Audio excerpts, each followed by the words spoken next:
hear something, Peggy? Huh? Hear what? I thought I heard someone yelling, or, I don't know, a howl. Forrest, is this a joke? No, I almost swore I heard something. Oh, and here I was thinking you'd finally started to ease up. You probably just heard some cats outside. Cats? You know, 4 legs, whiskers, tails, not dogs. I know what a cat is. But I mean, does Gallows Creek have a stray cat problem or something? Not since the rats moved in. Anyway, you ready to do the pre-flight checks? Seriously? Do we have to do these checks every time? And do you have to call them that? Reggie pays us to check the equipment before each show, and he pays us to call it a pre-flight check. But if you're sure you don't want to... All right, fine. Let's get through this. Alrighty, this is your captain speaking. Really? Come on, let's have a bit of fun with it for once. Buckle in, folks. We're about to hit some turbulence. Let's start with record playing. Okay. Grab a record, stick it on the player, and hit play. Easy. Got it. Great.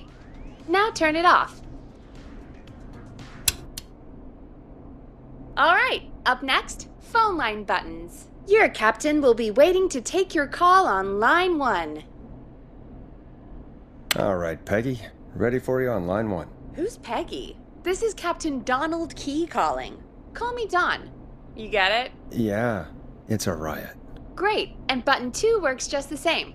So, let's move to the Peggy button. You mean the producer line? Like I said, the Peggy button.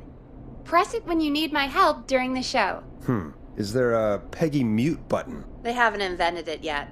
Now come on. The Peggy button is the 3rd one on the phone line.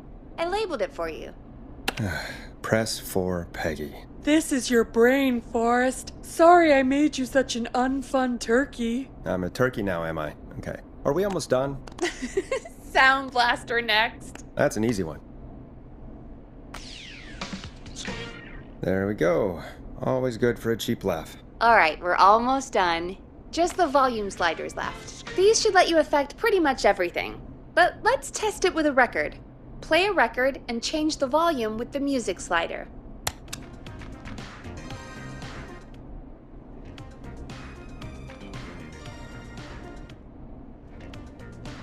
All right.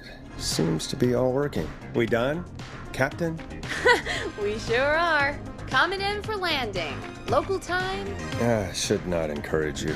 I knew you had a fun side. It's my fun side that gets me in trouble. Now, let's get the show started. After your introduction, our first segment is Guess That Scream. I thought that was a joke. Nope, and don't blame me for this one. It's Reggie all the way, and he demands we do it tonight. Okay, Forrest, shut the music off. Okay, you're live in 3, 2... 189.16.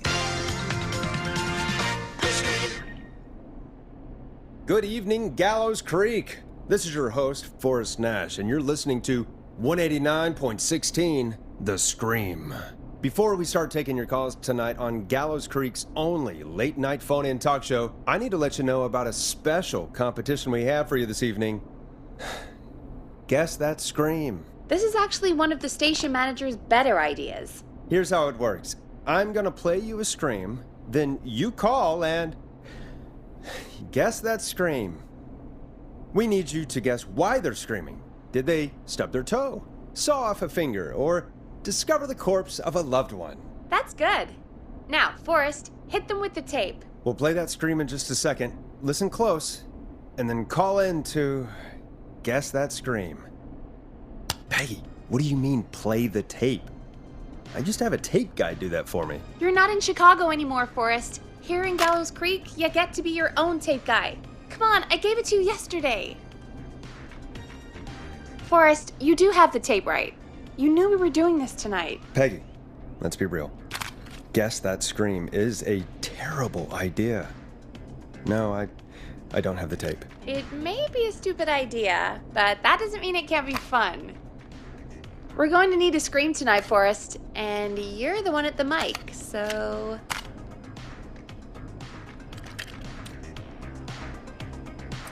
Oh my God.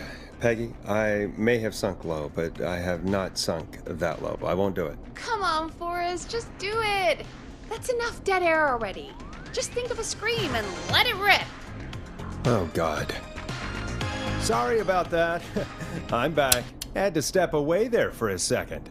Listen close, and then call in to guess that scream.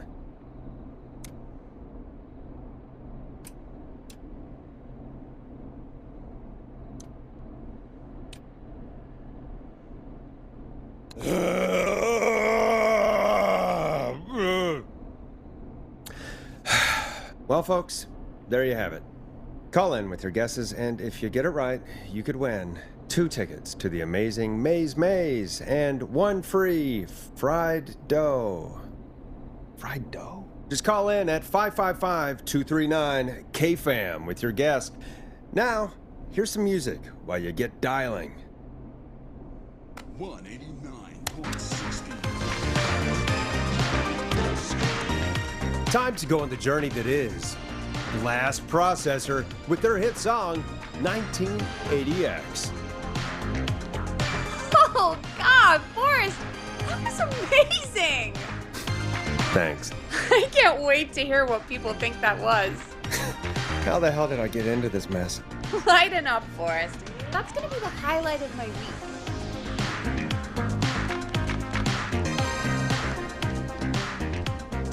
Oh, Forrest, there's a call coming in. Time to turn the music off.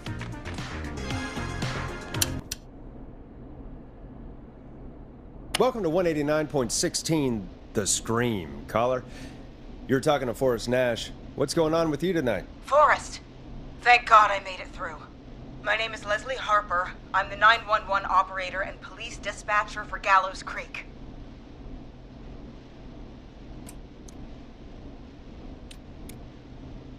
Welcome to the show, Leslie. Are you calling in to guess that scream? As a 911 operator, I bet you may have an educated guess. What? No! Look, I found a body and I need your help. 911 is calling me to report a body. Interesting setup. All right, I'll bite. What's the punchline then? Forrest, I recognize her voice.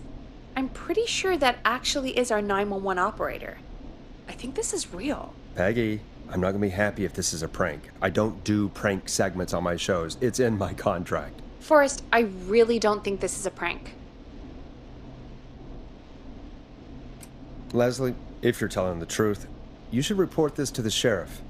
What was his name? Sheriff Andrews or whatever? I'm at the sheriff's office right now. Wait, what? Sheriff Matthews is dead. What? Sheriff Matthews is dead? I couldn't get any response from the department. That's never happened before, so I came to the station and I found him. Oh, God, poor Sheriff Matthews. Do you know what happened to him? Someone got him. Someone got up very close and I really don't want to say what they did to him. Did he fight back? I don't know. I think he tried. He's surrounded by bullet casings. I think he tried to shoot at whoever it was, but I don't understand. Where are the other officers? Do they know? Have they secured the scene or whatever cops are supposed to do? no. I checked everywhere. Deputy Martinez is here, but she's knocked out, tied up, and locked in a holding cell. I called you right after I found her. God. Wait. Please don't tell me that this hick town only has 2 cops. Don't be ridiculous. We have 3, but Officer Gunderson is on leave in Cancun. Leslie, do you have any idea who could have done this? Not a clue. I didn't see anything on my way over. Leslie, you need to call over to Henderson or Quiet Ridge. They need to send someone over from their department. I tried, but I can't call anything but local numbers. Something's wrong. I'll have to go there myself. Let them know what's going on and bring help back with me. But if you leave while there's a murderer on the loose, who's gonna man the emergency line? That's why I called. Forrest, I've routed all 911 calls to come in to you. No, I'm sorry, but this is a terrible idea. What on earth made you think to do that? You're the only person with experience manning a phone line around here. You're the only person equipped for the job. Besides, there are lots of transferable skills between the two. It's like an interview. You ask questions to get information you can use. Keep people talking, you know? Guide the conversation and know when to jump in. You do know that I'm so good at interviews, they sent me from Chicago to Gallows Creek, right? So I've heard. But that doesn't matter. And besides, there are two of you. You can talk to each other, discuss ideas, work together. Hell, let's have some on-the-job training right now. I have an emergency. I need to get an unconscious Deputy Martinez out of that holding cell. It looks like whoever attacked her threw the keys into the cell after they locked the door. Is there any way you can reach the keys? No. There aren't any bars to the cell, and the door itself only has a food tray slot. And that's too narrow for me to reach through. There's gotta be another way in. There's gotta be another set of keys somewhere in that office. Those can't be the only ones. Of course. Yes, there must be another set. Where might another set be? Maybe Sheriff Matthews had a set of keys on him when he... you know. I couldn't see any at a glance, but I didn't really look up close. 1 second. Oh, I think I might be sick. Sorry, Sheriff. I'm just gonna turn you over and... Oh. Please don't stare at me. Oh, wait. That might be them. I think I got the cell keys. Looks like Sheriff Matthews might have saved his deputy. Do the keys work? They do! Give me a minute to untie Deputy Martinez. I'll be right back. So far, so good, I suppose. How are you feeling, Forrest? Yeah, that seemed to go okay. Maybe Leslie was right. Maybe we can handle this 911 business. That's the spirit, Forrest. I think you're right. Though, I have to say, I really hope this is the only call like this we get. Same. Come on, Martinez. There we go. Just gonna sit you in your office chair. We'll head to my car in a minute. I'm back. Deputy Martinez is still out cold. I'm taking her in the car with me to get help in Henderson. If the killer came back now, Martinez would be a sitting duck. You mean we're gonna be on our own? Just Peggy and me, and no one else, responding to emergency calls. You'll be fine. You and Peggy just work together like you did earlier. You can do this. Now I'll be back as soon as What?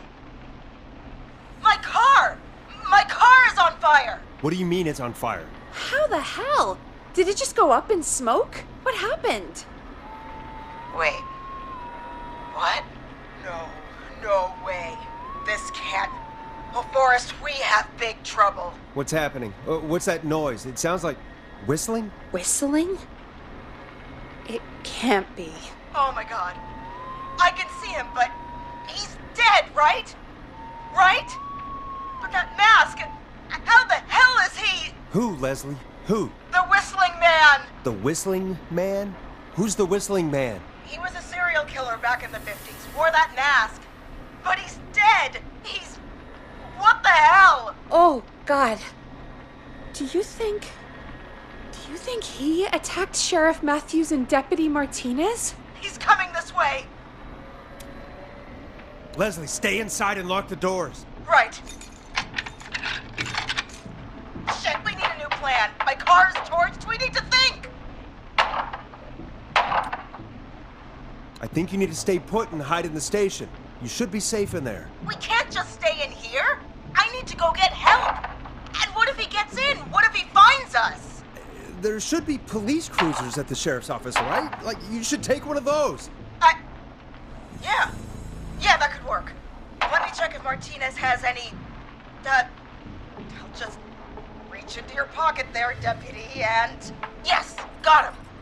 Keys for Squad Car 3. I saw that parked out front when I got here. Nice one, Forrest. Good thinking. But, wait. How am I supposed to get us to the car? The Whistling Man is right there.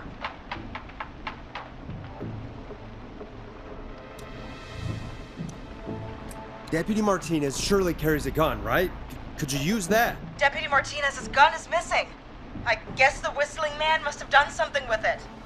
The sheriff must have a gun, right? Can you see it? There was a gun next to him. Let me grab it. Oh, shit. It's empty. He must have emptied it trying to defend himself. There must be a weapon lockup in the station, right? Could you grab something from there? I saw it earlier, but as you might have guessed, it was locked. But maybe one of these keys I got earlier will help. Let me see. No. No. No! Shit! None of the keys work. Are there any other weapons lying around that you could use? I didn't see anything earlier. Let me check Deputy Martinez's belt.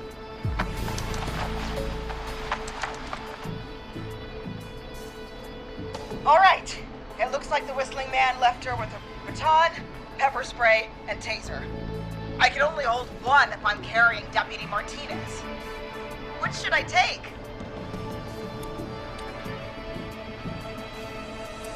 I mean, it's gotta be the taser, right? Got it. I'm just going to grab Deputy Martinez and then... Wait. Do you hear that?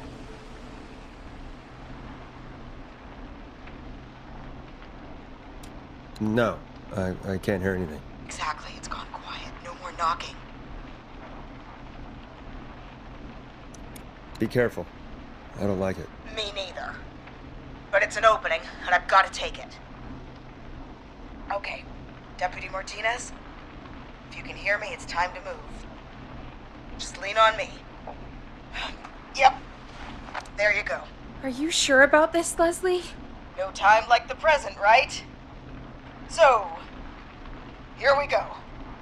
Again, you're hooked into dispatch now, so I should be able to radio you when I reach the car. If I reach it. Speak to you soon.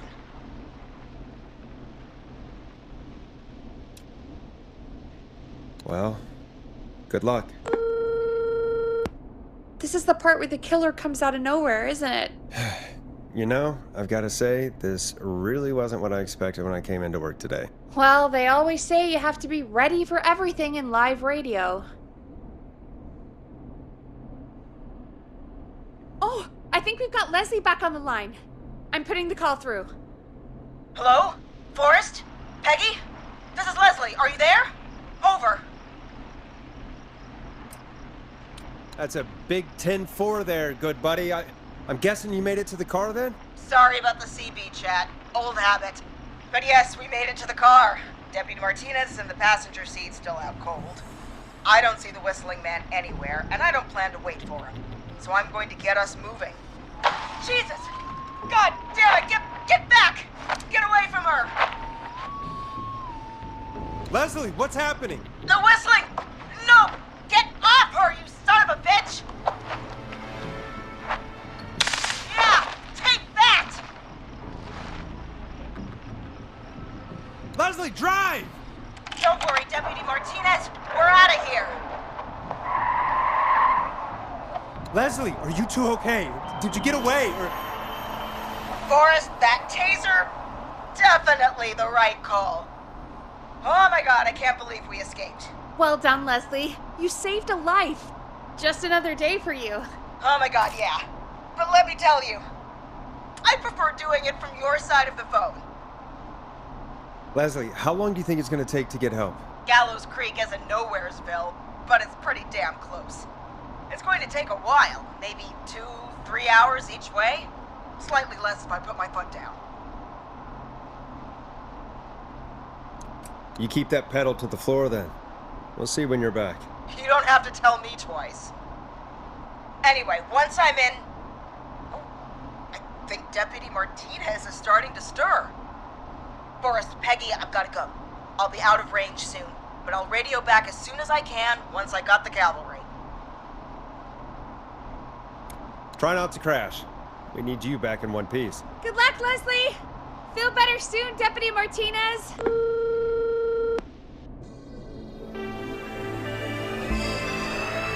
Folks, you heard it here. We've got a killer on the streets of Gallows Creek tonight. Please make sure to stay safe And Leslie, we're counting on you. We're gonna get back to the show meanwhile.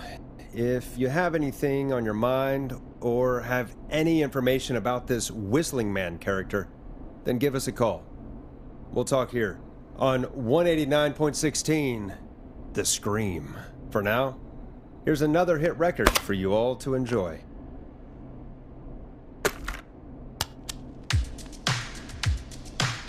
Enjoy this classic by Smooth. It's their hit song, The Word. This is not what I signed up for, Peggy. This is actually insane. Did she really say it's gonna take her 4 hours? This guy's gonna kill half the town in 4 hours. Forrest, that's not helpful. I know, I just... Who is this Whistling Man character anyway? He was a serial killer back in the 50s. Edward Marshall Mooney. Went around in a freaky mask, whistling, and killed about a dozen folks in Gallows Creek. No reason for it. No motive. He just...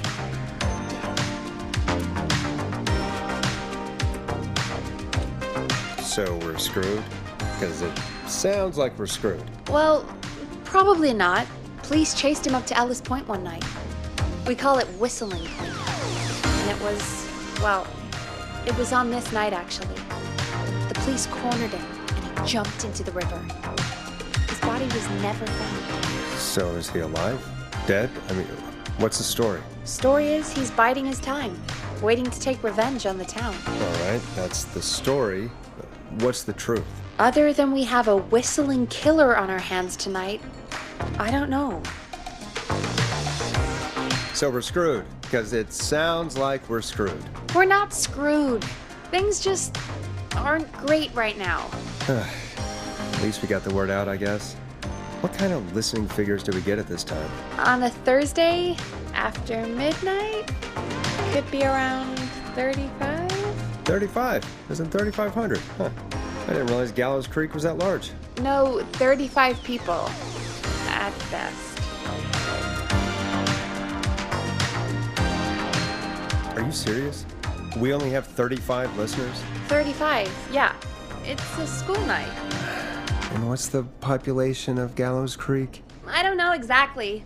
A little over 1,000? Oh. How many did you get before? You know. Before my career exploded and I ended up on a midnight hour talk show in the town of 1,000 people? Yeah, before that. Around 5 for most shows on the low end. Big gas could pump that up to 10, 15, easy. 5,000 on the low end? We could only dream of that. 5 million. Million? Yeah, sometimes that's just the way it goes. At least the Whistling Man hasn't killed me yet, I guess. Yeah, I guess we're gonna learn a lot about perspective tonight, huh? Oh, we have a call coming in. Take it when you're ready. Okay, Forrest, shut the music off. Hello, caller. You're live on 189.16, The Scream. Is everything, all right?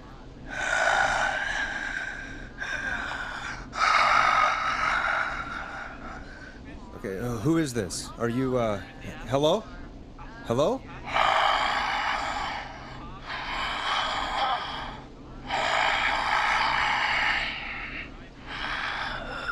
Okay, what's your name and why are you calling in?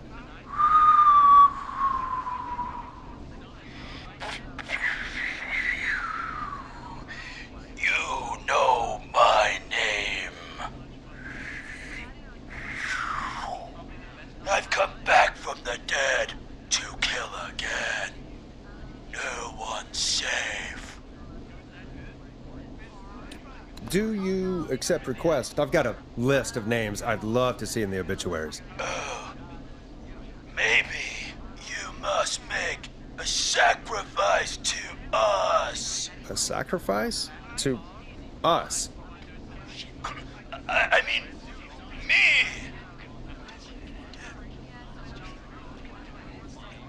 We want cheese-dusted pretzels. I mean, I want cheese-dusted pretzels. Or I'll cut your face off.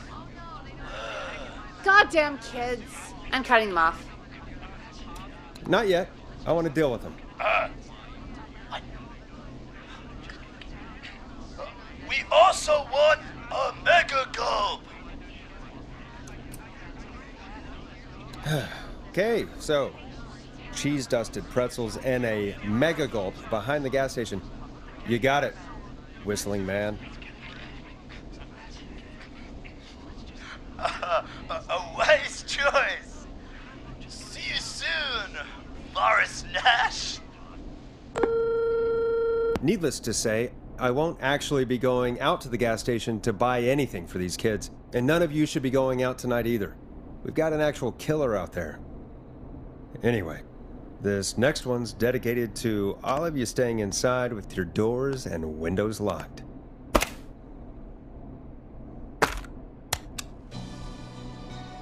Hope you enjoy this one as much as I do. Peggy, the hell was that? Kids pretending to be a killer who right now is stalking the town? It's a thing. A thing? Oh, kids around here. They pull pranks pretending to be him. By pretending to be this whistling man character? They think it's funny, but it's not. It's not funny at all. And there's no chance that our whistling man was just a prank. That Leslie... No, that's real. Christ. Let's stay positive. We still have a show to do. We already have another caller on the line. All right. Let's do this. Hello, caller. You're live on the stream with me, Forrest Nash. What? I dialed 911. I need the sheriff right away. Okay, right. Well, I'm filling in for 911 tonight. What's your name and what's your trouble? My name is Sandra Sharp, and I need the cops now. I'm sorry, Sandra, but the sheriff is dead. We're trying to get help in from Henderson now. What? God. Listen, you've got to help me then. I drove to the edge of town for a jazz run, and now some psycho dressed like the Whistling Man is after me, knife in hand. Oh, God. It's actually happening. You went out for a jazz run? What is that? What is it? It's jazz running, baby. And it got my butt all the way back to my car before I got flashed. But I dropped my keys somewhere along the way. I never locked the door, Maurice. I've got a place to hide, but I can't get moving.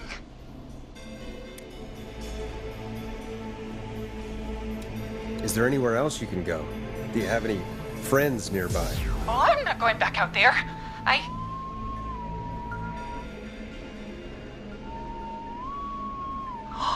Oh, shoot. Oh, he's back. Look, I don't know a thing about cars, but I gotta start this engine without the keys, and you're gonna have to help me. Wait, I don't... If it helps, I got a toolkit buried beneath my spare sweatbands. I'll call you back when I find it. You're listening to 189.16, The Scream. Hosted by me, Forrest Nash, your friendly neighborhood radio host, mechanic, and savior. Sit tight while the record spins, folks. This one goes out to you, Sandra.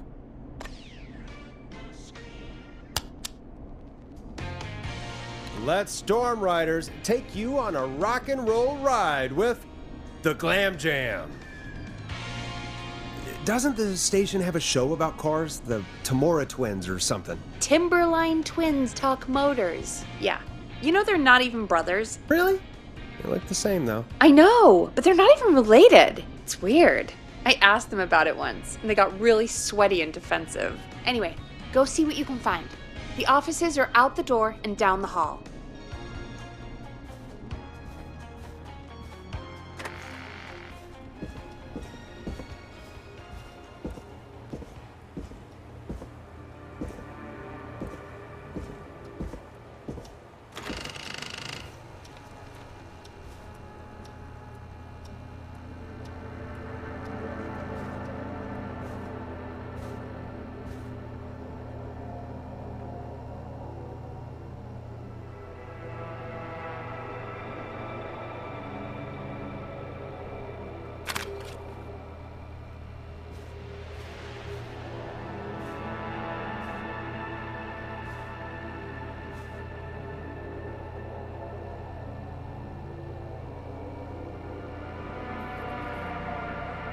This has to be important.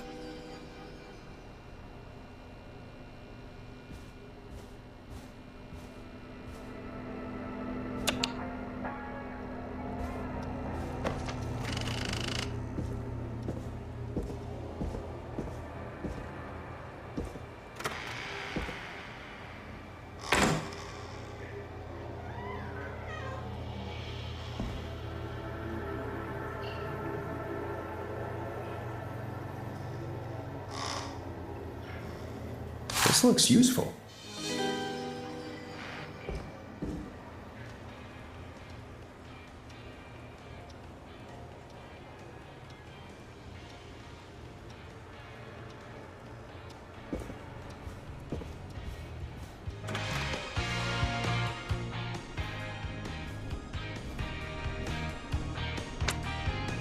You find anything? Yeah, I found a magazine about hot wiring cars. Well, that sounds perfect. When you're ready, shut the music off. Caller on line 1. Thanks, Peggy. We're back with 189.16, The Scream. How are you holding up, Sandra? The creep's looking through the parking lot trying to find me.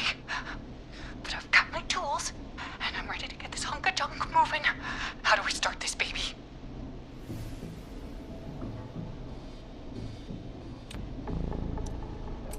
Unscrew the steering column.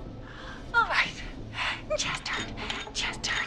1, 2, 1, 2.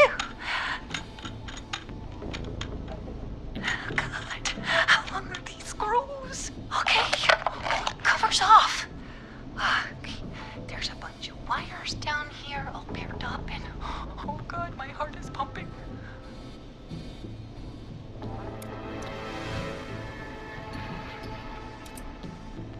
Tell me exactly what you see. Okay, I can do this. There's a red wire, a blue wire, a yellow wire, a green wire, and a brown wire.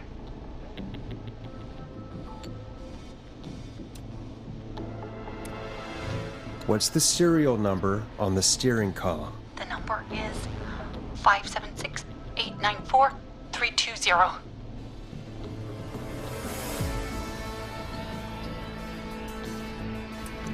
Strip and twist together the red and yellow wires. All right. We take the red and the yellow, and we twist, and we turn. Oh, perfect. I also see pink and purple wire. What next?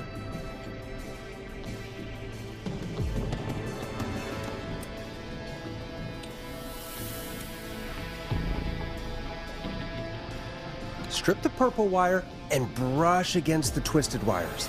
Okay. We strip, and we brush, and... And it shuts your body. Fantastic work, baby. Anytime you want to come down to the jazz studio, you get in for free. You just keep driving now, okay? And get home safe. Get home safe, Sandra. Will do, babies.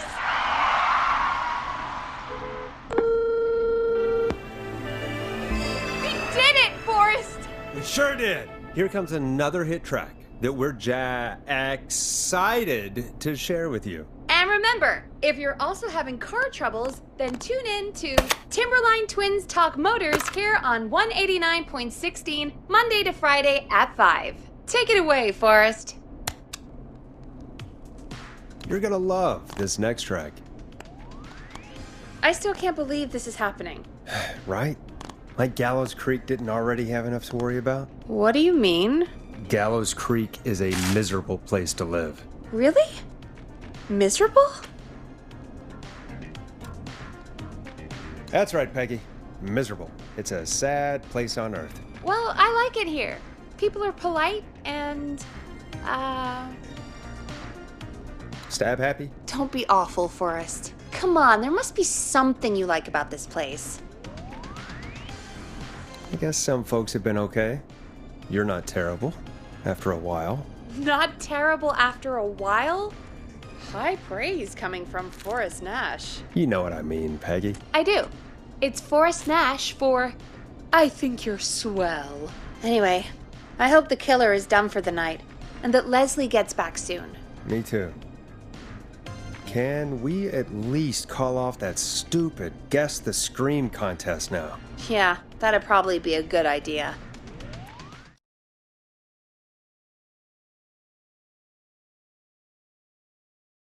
Caller on line 1.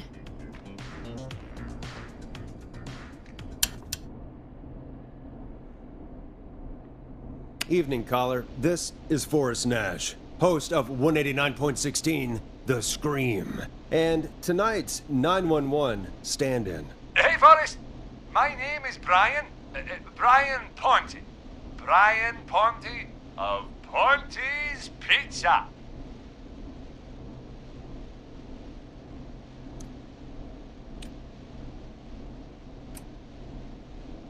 Hello, Brian Ponte of Ponte's Pizza. What have you got to say about what's happening?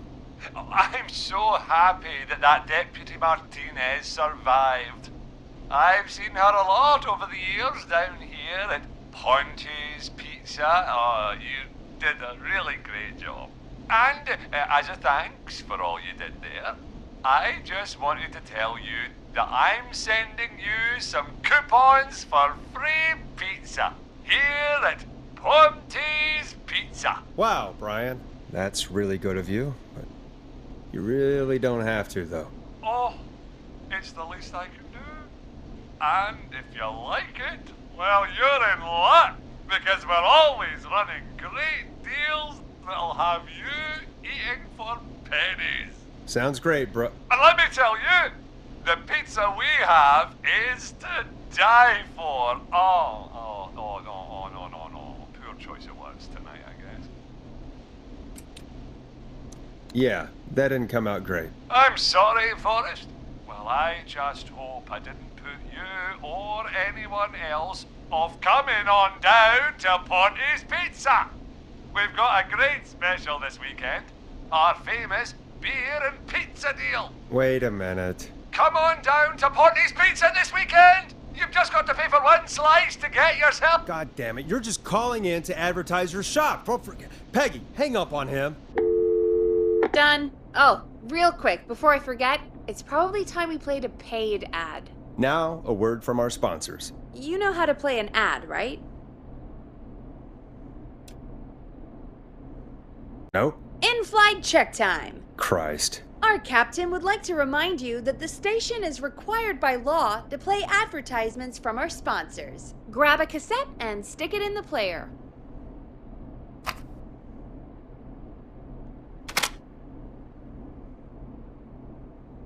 Done. Teddy Gallows Jr. is a family man, a devout Christian, and a proud patriot. Teddy Gallows Jr. is Gallows Creek. Like his father and all his fathers before him, Teddy Gallows Jr. has worked hard to create jobs, improve infrastructure, and make Gallows Creek a good place to raise a family. Unlike current mayor Linda Cartwright, Teddy Gallows Jr. lives in Gallows Creek. He's our neighbor, and he stands with our neighbors. Like Sheriff Matthews, who, after years of keeping the peace, Mayor Cartwright is trying to force into early retirement. Teddy Gallows Jr. doesn't believe in keeping a good man out of a job. Teddy Gallows Jr. believes in the American dream. Does Linda Cartwright? Help Teddy Gallows Jr. keep Gallows Creek a good American town. Help him become mayor. Take a swing for Gallows Creek. Vote for Teddy Gallows Jr. My name is Teddy Gallows Jr., and I approve this message. God, what a jackass. 100% grade A asshole. Linda Cartwright isn't super herself, but she's not... Yeah, we don't have any more of those ads to air tonight, do we? No, just the one. Good. I have to ask, though, take a swing for Gallows Creek? He set the home run record for Gallows Creek High. Of course he's one of those guys. Yep, he played lots of sports back in the day, and he never lets anyone forget it. Right. Let's just get back to the show. Well, folks, hearing that reminds me that every vote matters. That ad really made me want to take a swing at Teddy Gallows. You mean take a swing for Teddy Gallows? Yeah, sure. Let's find out from our next caller who's got their vote. Welcome to the Scream with me, Forrest Nash. Yeah, Leslie. This is Maurice Russell from the Gallows Reporter. I'm at the office. This guy just broke in downstairs and... Wait. Forrest Nash? I want to speak to 911. Put Leslie on. What? God, another one? I am 911, at least for tonight, anyway. Damn it, son. I don't care who you are. Just put me on with Sheriff Matthews. Sheriff Matthews is dead. Dead? What happened? Did you witness the incident? Are you willing to do an interview for the reporter?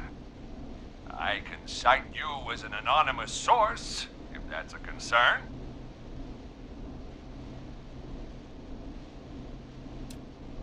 Never mind that. Tell me what's happening there. You said there's been a break-in? That's nothing to get worked up about. Some idiot kid just broke in, dressed as the Whistling Man. Teens. They get worse every year.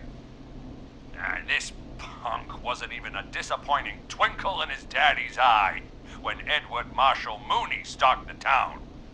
But I was there. I covered it. Maurice, I don't know what's going on, but he's back. The Whistling Man is back. Don't be an ass, Nash. Every year this happens. They think it's funny. Not a big deal, old man. But they didn't live through the terror 30 years ago. Anyway, I know for a fact, Edward Marshall Mooney is dead. I don't know who I'm looking at on the security monitor. But if he killed Sheriff Matthews... Where are you now? I'm in the boardroom, upstairs. We got security cameras all around the building. You can watch them on any TV set here. And there's a set in the boardroom. Maurice, is there any way you can get out of there? I sure as shit hope so, kid. But I'm not sure how I'm going to do it. That crash you heard was him tipping over my filing cabinets. He's blocking the stairs. I'm guessing the stairs are the only way out? That's right. And it would take me a good few minutes to move those cabinets. We need to do something. But what? All we can do from here is...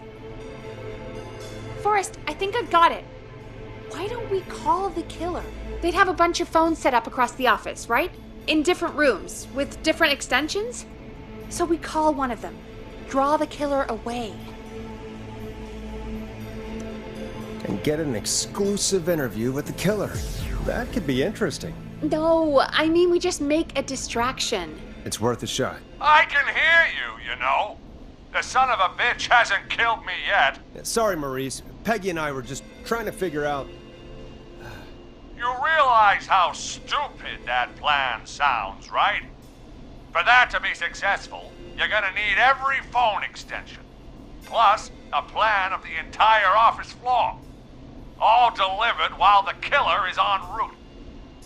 I've got it. Thank God I've always been cool under pressure. Don't go anywhere.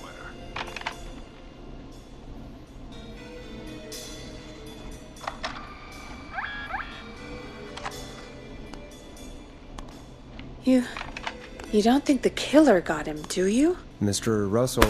I'm here. The freak's going to be here any second, too. Go check your fax machine. Don't let me down.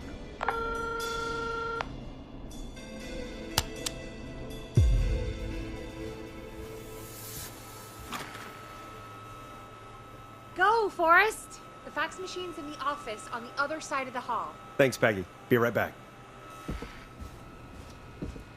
Okay, go to the office on the other end of the hall, grab the fax from the machine. Easy. This must be it.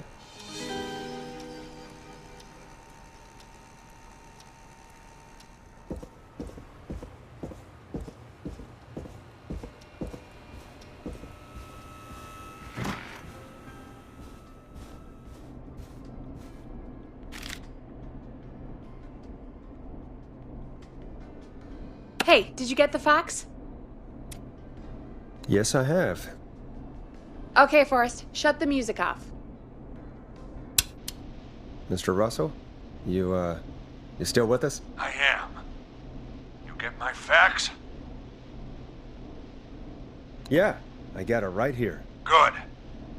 I knew you could at least manage that. Okay, folks, we're back on the line with Maurice. Let's see if we can help him avoid the Whistling Man. Here's the situation. The Whistling Man searched every room in the hall leading up to the boardroom. And now, he's in the office next door. It's now or never. This plan of yours better work. I'm ready on my end, Forrest. Again, we want to draw the killer away by dialing an extension number, and then move Maurice somewhere safe. So, what extension should I call?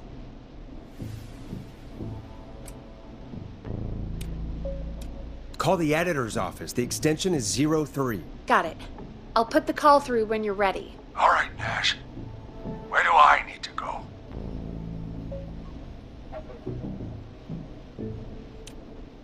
You're moving to the kitchen. Yeah. That makes sense. Go somewhere he's already checked. Not bad, Nash. I'm ready to place the call. Are you ready, Mr. Russell? Don't have much choice, do I? Make the call. Yes, sir. Calling now.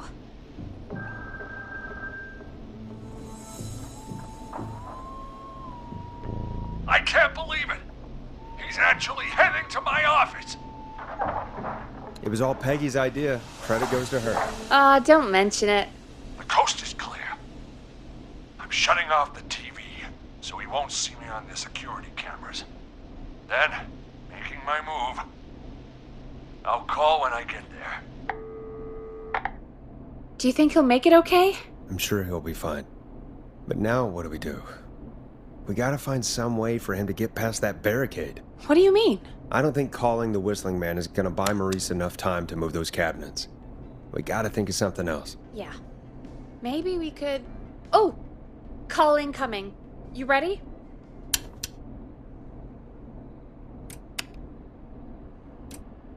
Ready as I'll ever be. I put him through. Alrighty. Mr. Russell, are you there? I am. I don't think he saw me. I've got to give you credit for that, but I'm not out of the woods yet. Right, let's review where we are. So, the only way out is by the stairs, which the Whistling Man has blocked with furniture. Exactly. I can move the furniture out of the way, but not quickly or quietly.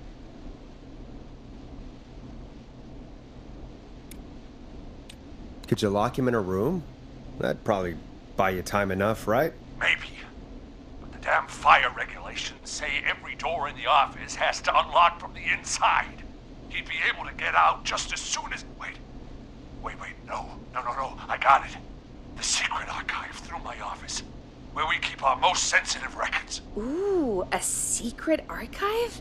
Reggie would love that. What have you got back there? Juicy secrets about outer space?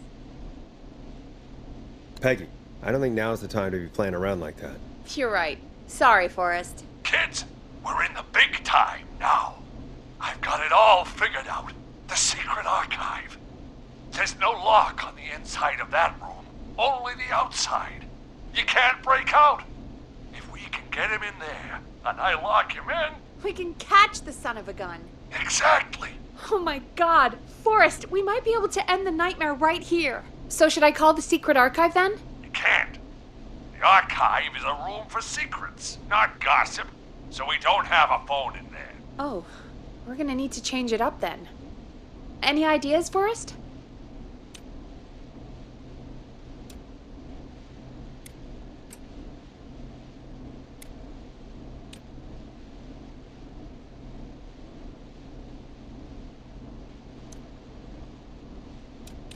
Maybe we could use a radio. There's no radio in the secret archives. Are there no radios at your offices? I don't have one in my office, but...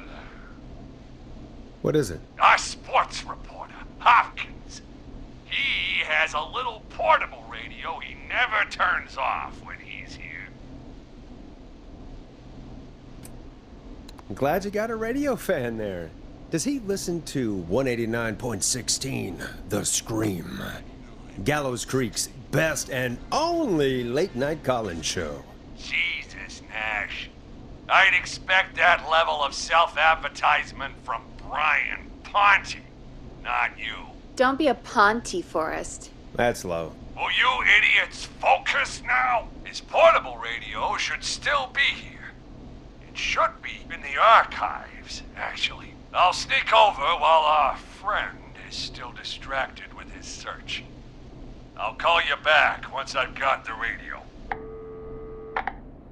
We're gonna save him, Forrest. Heck, if this works, we might even save the whole town. There's still a lot to do before we celebrate. Let's just see how it goes first. What do you mean? He's not out of there yet. He's still gotta find the radio, unblock the stairs. I know, but we've got a plan for how to do that. And, oh, call incoming from the reporter. Putting it through now. Nash, hello? Nash, are you there? I'm here. Is everything okay? I found the radio.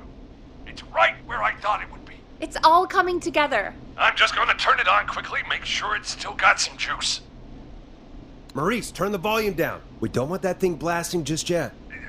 Yeah, I knew that, Nash. I was just doing that when you yelled at me. The radio works! If I make it out alive, Hopkins might just get that day off he wanted. He's earned it. Let's do it for Hopkins, Forrest. Wait. Ah, God damn it. If I can't have this stupid thing turned up, how am I supposed to draw the killer? I can't be in the room when it's on, or I'm dead. You just... Oh, that's a good point. But wait, we're the radio. We can just be quiet until you're ready. If you can do that, then... Yeah, sure. 189.16. Now, even when I know something for a fact, I like to double check.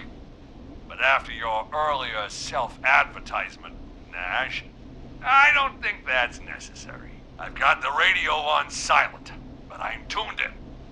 Now, I just need to get to my office. Sounds like we need to make another call, Forrest. Where should we send the killer?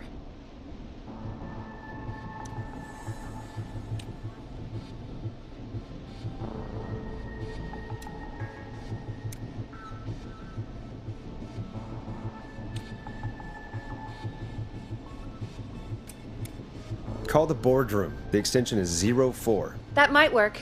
The boardroom is fairly close to the editor's office, but we haven't seen the killer go there yet. Are you sure? I'm sure. Make the call. Okay, calling the boardroom now.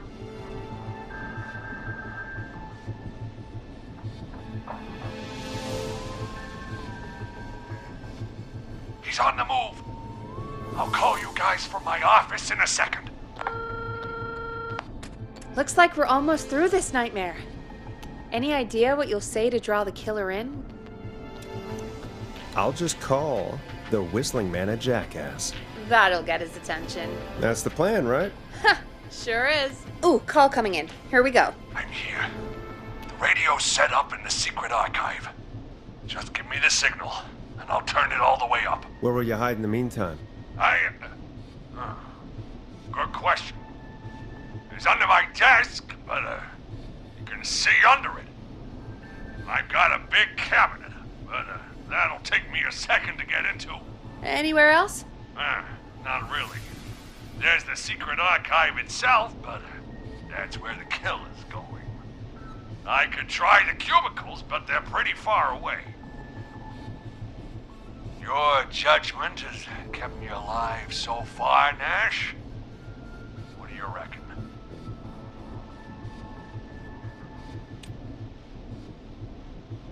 Hide in your cabinet. All right. Well, this is it. I'm going to go turn the radio up to full blast now. Don't say anything until I've had time to hide. You got it? We know the plan. You can trust us. Here we go.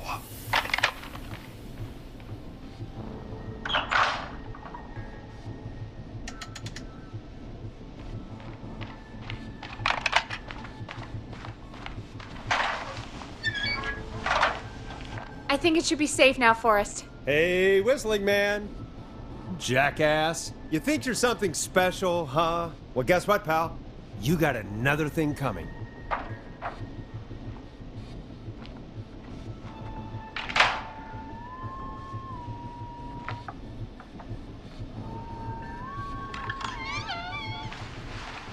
Listeners, this is Forrest Nash of 189.16, The Scream. And if you've just tuned in, See you in hell, kid! we've just locked up the Whistling Man. Forrest, you beautiful bastard! I can't believe that actually worked! Come on, Maurice, was there ever any doubt?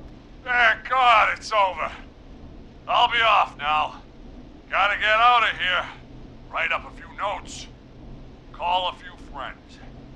I'd feel safer waiting for the cops to come grab this freak with some company.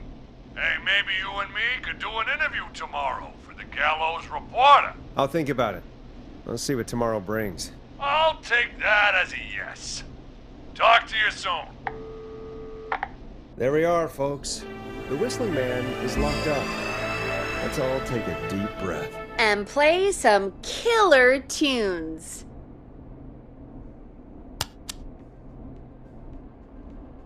Now it's time to go with The Flow. And this is their hit, Crying for Help. Looks like the night should be pretty easy from here on out. Right? Thank God that's over. I guess we got some downtime now. I could ask you some questions to kill the time? You're gonna interview me. You sure about that? You're not so scary. Besides, we've been working together like a week now, and you're still all shrouded in mystery. Did it occur to you that maybe I like being a mystery? Too bad. Question 1. Tell me about your family. What? Come on, Peggy. That's too general. Okay. Did anyone move with you to Gallows Creek? Nope. Now that's too specific. Too specific?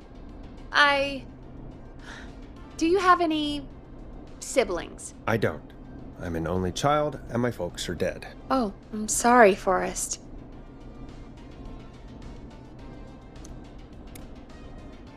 Don't be sorry, I'm not. Oh. Anyway, what about you? Any siblings? Your mom and pop still around? I thought I was asking the questions. You are.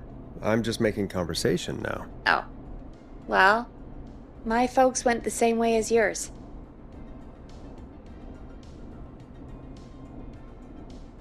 Oh. Yeah. My dad walked out when I was about 13. He'd been a wreck for a while. Then he got himself into a wreck, and, well, that was Dad. Mom didn't take it well. She remarried pretty quick after that. She wanted to forget Dad so bad, she even made me take my stepdad's last name. So I'm Peggy Weaver now. Anyway, Mr. Weaver got sick one day, and my mom didn't last long after he went. I'm sorry to hear that, Peg. Don't call me Peg. Yeah, sorry. I was just trying to be... It's okay, I know. I'm sorry. I'm defensive about that name. Any siblings? Funny you mention that now. No. Not anymore. I had a sister, but I haven't seen her since before my dad. Hold on. Someone just rang the door buzzer. What on earth could someone want at this hour? I don't know. Do you want to go check it out? Me? You sure you don't want to go? I can't leave the booth while we're on air. One of Reggie's K-Fam regulations. I'll pass you the key to the stairs. Gee, thanks, Peggy. The buzzer's on the front door. See you in a bit.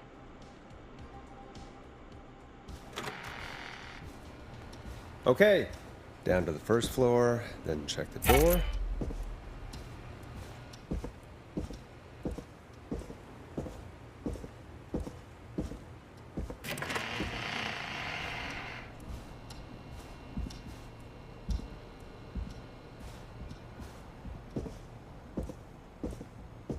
A tape.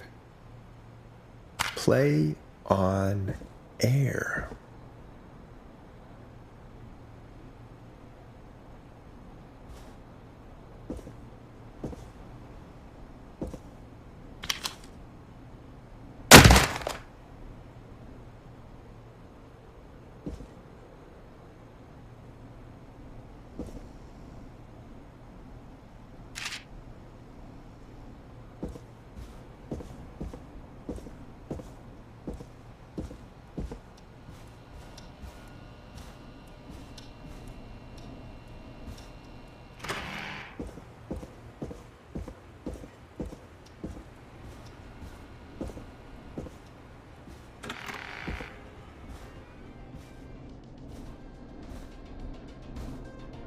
Who was there? I didn't see who it was. Are they still out there? No. They left as soon as I went down there. They pushed a cassette through the door. It says, "Play me on air." All right. Well, turn the music off and play it.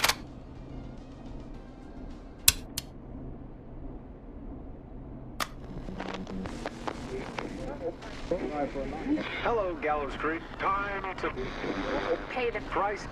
Time to pay for lives. Time to sit there. I will punish you. I'm going to enjoy this. I did not enjoy that. What the hell was that? Oh, Forrest, we're still on air. Say something.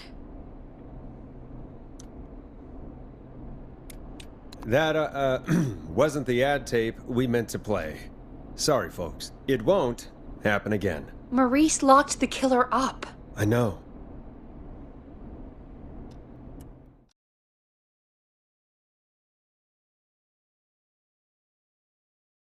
Hey, we had a call come in.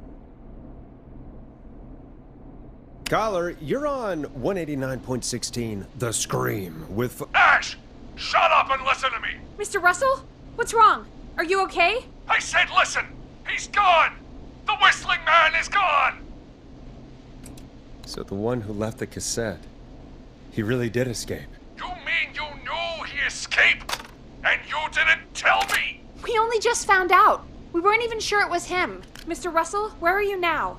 What happened? Well, after our call, I cleared the stairs and went home. I phoned some buddies, and we came back here to keep watch. Then what happened? I'm getting to that. We came back here. Door was shut, just as I left it.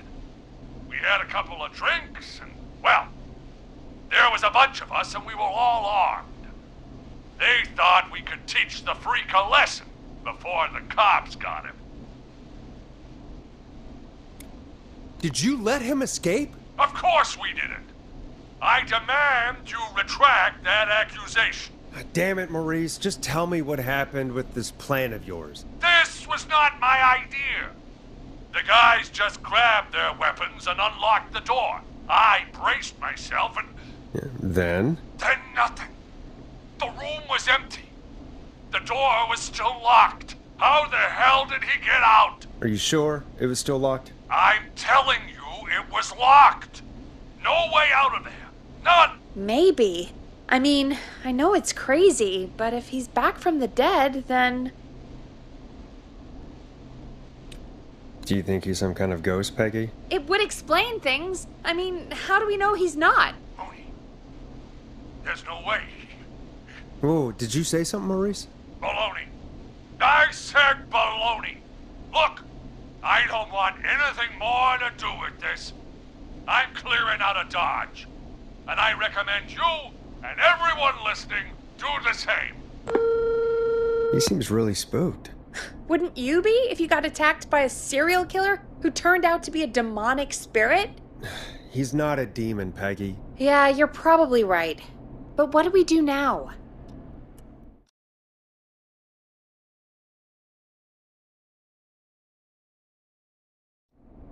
Thank you again, Mrs. Mackenzie, for the helpful tip. The bagger at the grocery store cannot whistle. We'll remove her from the suspect list. Let's go to a break. I need you for a second. All right, folks. We need to take a quick break. This one's for all those folks out there keeping the hatches battened.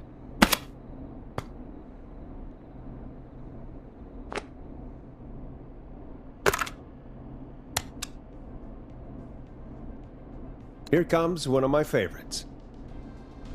All right, Peggy, what's up? I pushed a cassette under my door. Go play it.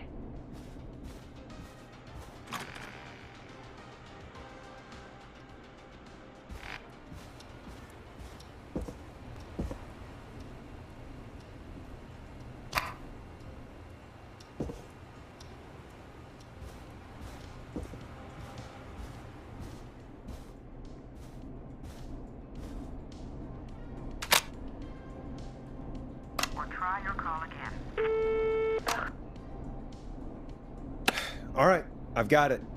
Did we forget an ad or something? I don't know. It was buried in my work mail. I only just saw it. See what it says. Play me ASAP. Off air. That's Reggie's handwriting. And he wrote it in purple. And? Purple is Reggie's angry color. He only writes in purple when he's really pissed off. Purple message. All right. I'll put it on. I hope it's nothing serious. This is Gina Franklin. I'm calling because your backwater station has not honored our agreement. We gave you Mr. Snatcher's newest single, the kind of honor you never had and probably never will again. And we've still not received any information about when you're fitting it into your busy programming. I'll be frank, I didn't want you as part of this debut, but Mr. Snatcher, due to his prior friendship with Mr. Nash... Prior and current friendship, Gina. Forrest, mate, you alright? Don't worry about Gina, you know how she is.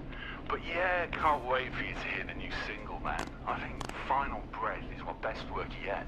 I really hope you and your listeners like it. And man, if you ever find your way this side of the pond, let me know. We'll have to catch up.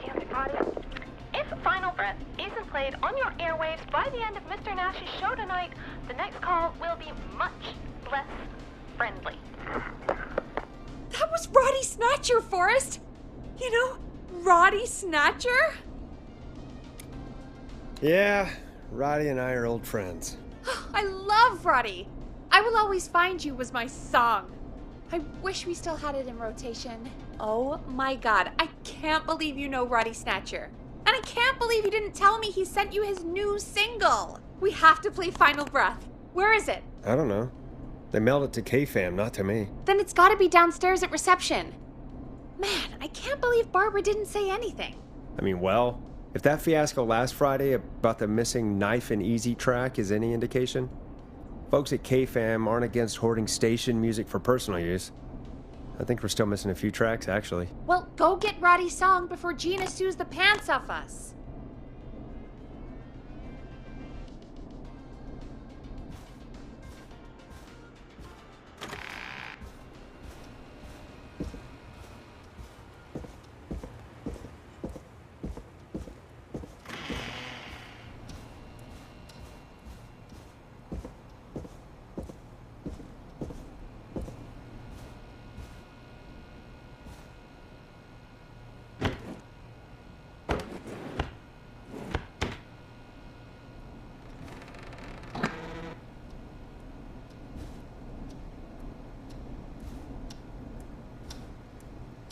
This must be it. Final Breath. My tiny selection grows.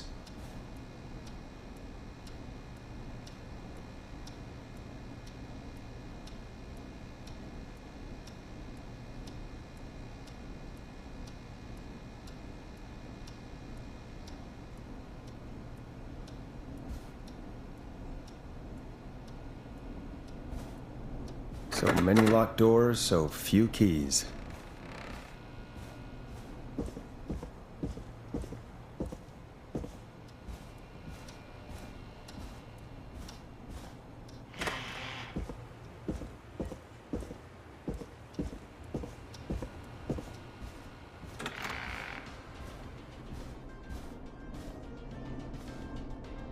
Hey, did you get it? Got it.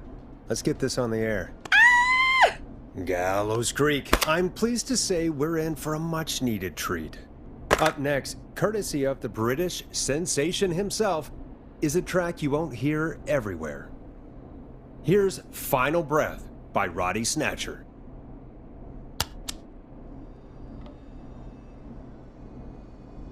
Wow. God, Roddy's the best. He is. And more importantly, we should be safe from the worst of Gina Franklin.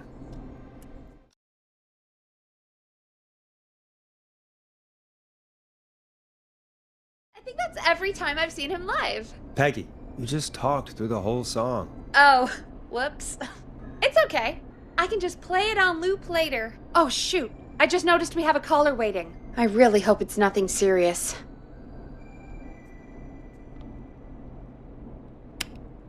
Time to turn the music off. Evening, caller. This is Forrest Nash, host of 189.16 The Scream, and tonight's 911 stand-in. This is Murphy! Hello, Murphy. What have you got for us tonight? Two things, Forrest. First, happy birthday to my son, Fernando. He's 3 today, and man, being his daddy has changed my life. I've learned how to live, how to laugh, most importantly, how to love. Aw, happy birthday, Fernando. Happy birthday, Fernando. Thanks. And now, my other thing. I'm putting the word out to this so-called killer. You think you're tough, huh? Big man with a big knife, huh? Prove it. Come face me, a true warrior, at the Gallows Waste Disposal Plant. Guess what? Are you gonna kick his ass, Murphy? Goddamn right! I'm gonna kick his ass! I got all the tapes in Master Robbie's Dojo series. So get ready, whistling man. You just let loose the junkyard dog. Oh no. And there he goes. Ladies and gentlemen, keep your fingers crossed for Murphy as he tries to become our hometown hero. Anyway, we'll be right back after this commercial.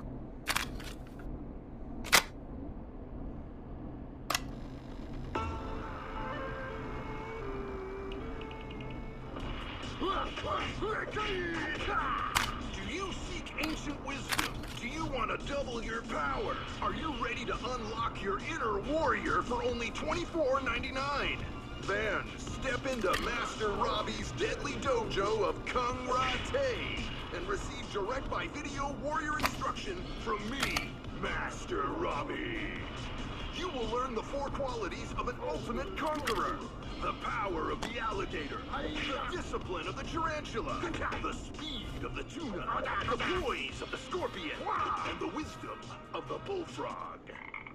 Using classified techniques, I'll unlock your inner chi after only 5 30-minute video sessions. Ultimate power and wisdom can be yours now for the low price of only $24.99. Just call 555-7861 USA to take your first step to becoming a champion.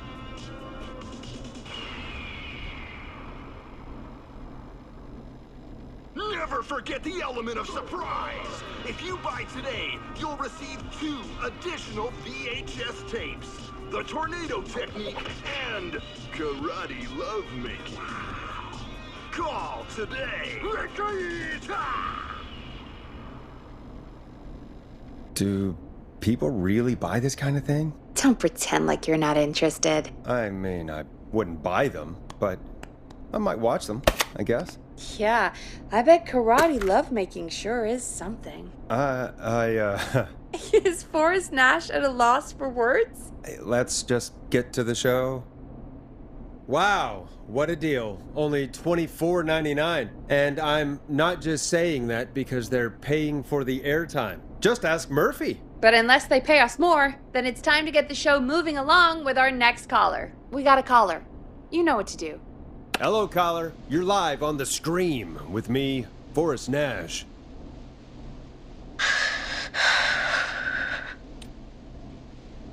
Hello? Who is this? Are you okay? Do you need help? Forrest? He called me? That horrible whistling down the phone. He's coming for me? Jesus. Okay, listen, caller. Don't panic. We've done this a few times now. We can help you. A few times already? So, you saved them, or? We sure did. You're in safe hands. Okay. Okay. We're gonna help you. Can you tell me your name, caller? I'm Dr. Sullivan. Virginia. Sorry. Take some deep breaths, Virginia. You're gonna be okay. Please don't let me die. I won't. Just calm down. Tell me where you are right now. What's your address? Oh, God. Maybe you can hide in your house? He'll find me. I know he'll find me. Is there a neighbor you can call for help? No. Everyone's away tonight. There's just a fraternity down the street. You live by a frat house. Yes, they're having a party. Had takeout coming in all night. Lawn covered in beer cans. They're getting wasted. And I'm about to get... Oh, God. Virginia, what's the name of the frat? Oh, God. I can't think. I can't. Any idea what the frat might be, Peggy? If I knew where she was, I might know, but... Wait, the takeout! If we can get takeout to the frat, we can get a message to them to go and help. Virginia, who did they order takeout from? I don't know. Come on, Virginia. Try to remember. I can't do this. Well, folks, seems like our Virginia hung up. While we try to figure out what takeout to order, here's some music for your own midnight snacks.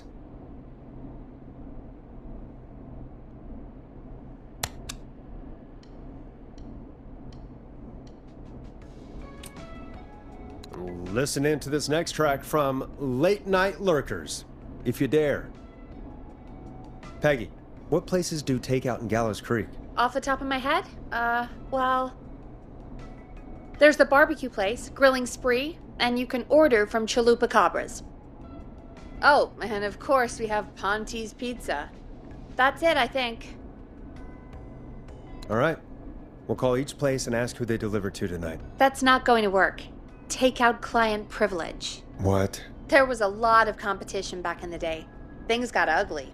It's a long story, but what we can do is this. We figure out where the frat boys ordered from, call the takeout pretending to be from the frat, place an order, and include a note asking them to call the station. There's no other way, is there? Not that I can see. You know, it's things like this that make me hate this town. Complain after you save her, Forrest. You got any suggestions on where to look? Check the offices for anything food-related, and maybe the kitchen downstairs. You'll need a key for that. I'll just slide it under my door now. Thanks, Peggy. God, where to start? What would make me order from somewhere if I were a partying frat boy? We have a food critic, right? Chad or Brad or... I'll just have to look around.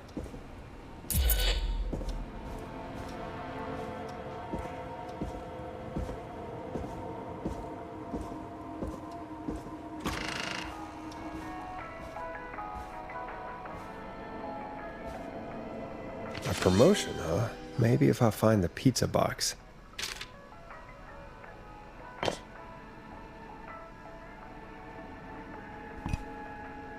Chalupa Cabra.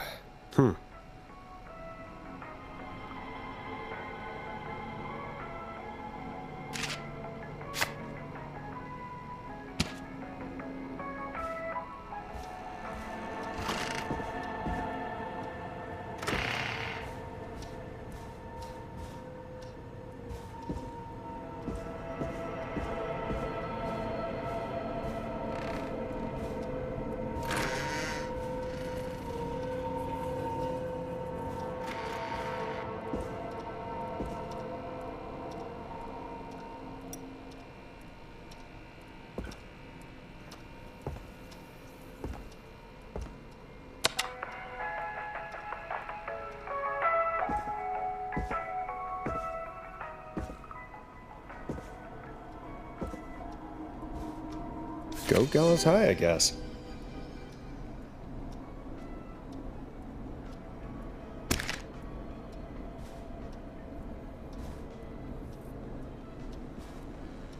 Nice. New music to play.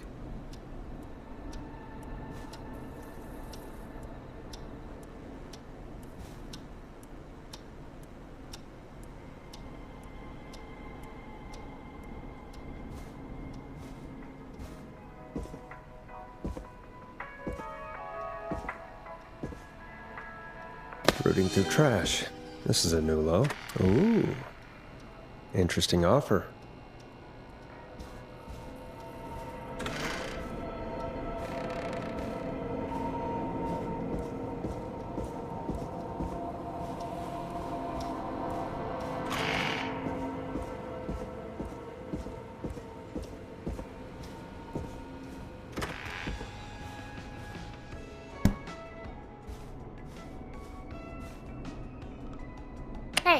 Find anything useful?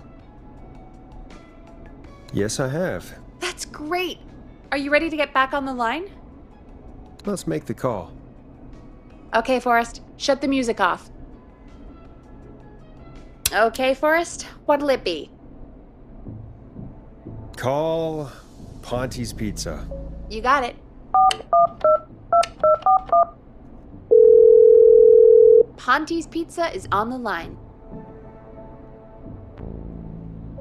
Ponte's Pizza.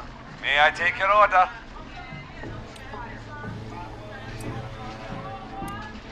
Fratman calling. We're in major need of foods for dudes. May I take your order? I need some garlic bread. I need the bread. Can do. Where do you want that delivered? Same place as before, you know. The frat house. Got it. And we'll have that over to you right away. Oh, and one more thing. Can you add a note to the order that says to call K-Fam? K-Fam? Oh, consider it done. The folks at K-Fam are huge fans of Ponte's Pizza, you know. I should really call them and let them know. And now we wait. We should put a song on. Agreed. This one goes out to our delivery workers.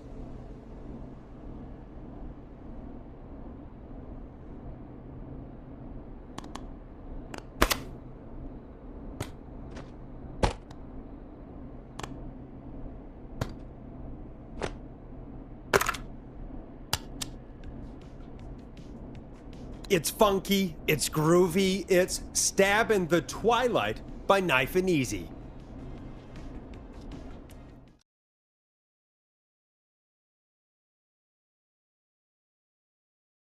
Which of the takeout places would you order from? To save Virginia? No, where would you actually eat? Oh, I mean, they're all pretty equal.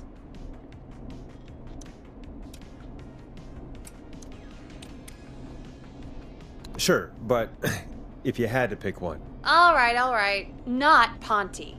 He's not Ponte. Right, so between Grilling Spree and Chalupa Cabras. I mean, it depends. Do I want a plate full of meat? Or do I want really, really good nachos? It can change depending on the day, you know? Yeah, fair enough. Maybe I... Hold that thought, Forrest. We've got a call coming in.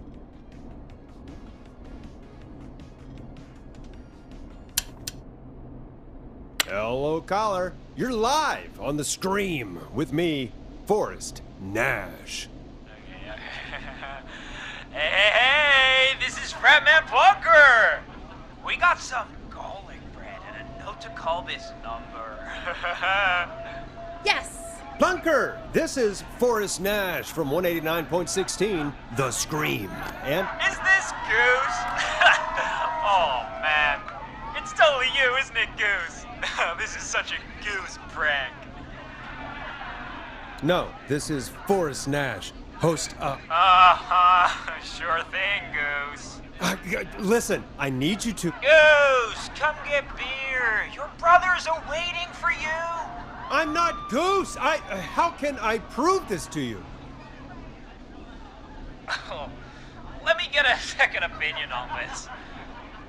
Norman the Barbarian! What do you think? Great idea.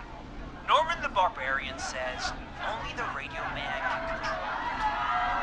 So, play us the flow. Wait, really? What? The flow? Norman the Barbarian demands it. Okay. I'll play the damn song.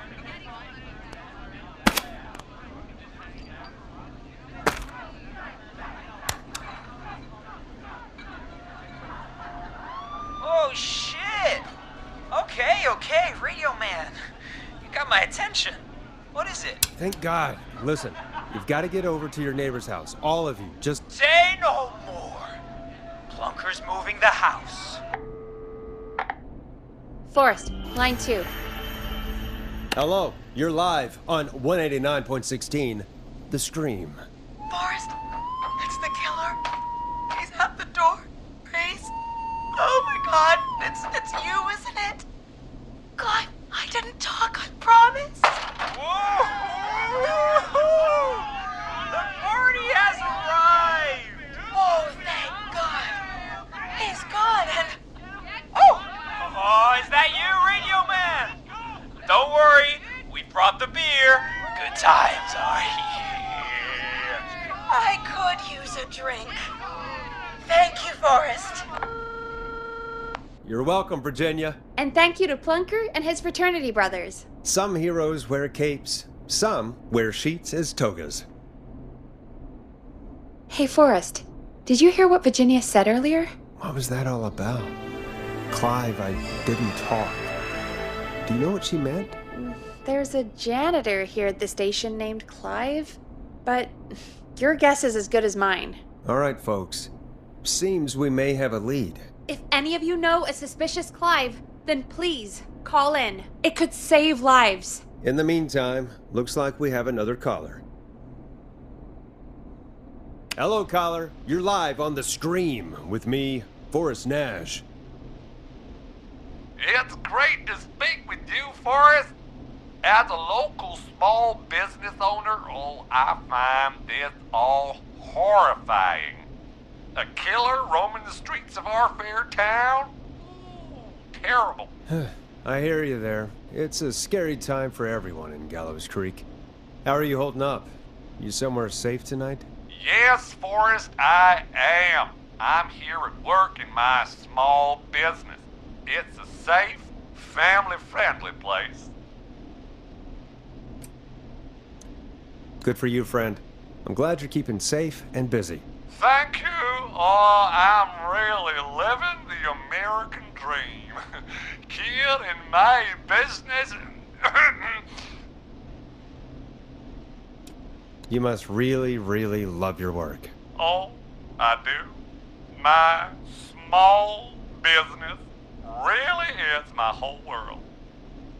What's your small business? Oh, well, I'm not really big on promotion, but since you ask, it's Ponte's Pizza! The best and only pizza place in town! Come on down and get yourself a cracking deal on our 2-for-1. God damn it, Ponte, no! No free ads!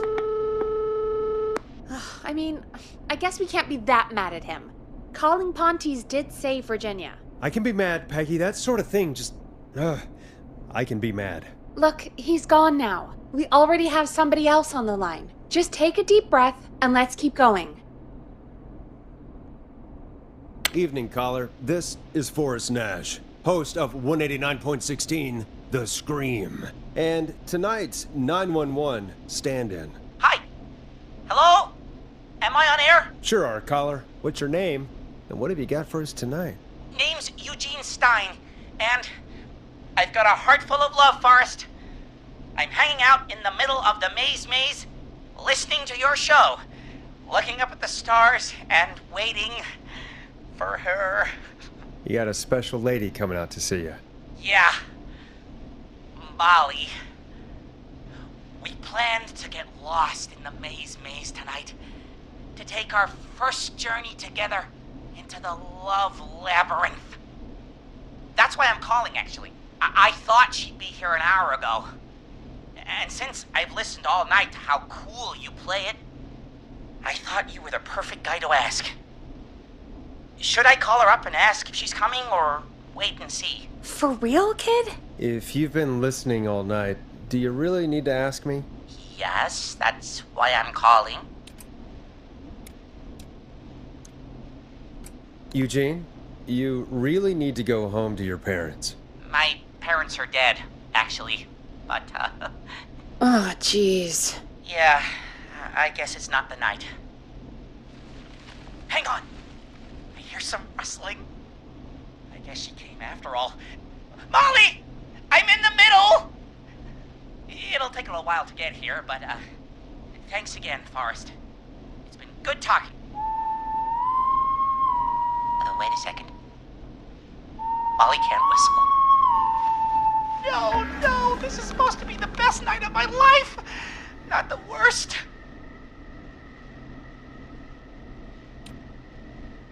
Eugene, do you know the way out? It wouldn't be the maze if he could just remember the way, Forrest. She's right! Listen, Eugene, breathe, hide, and call back in a minute. We'll get you out. I'll do it for Molly. But please, hurry! Well, listeners, while Peggy and I deliberate, here's a track for all you lovers out there.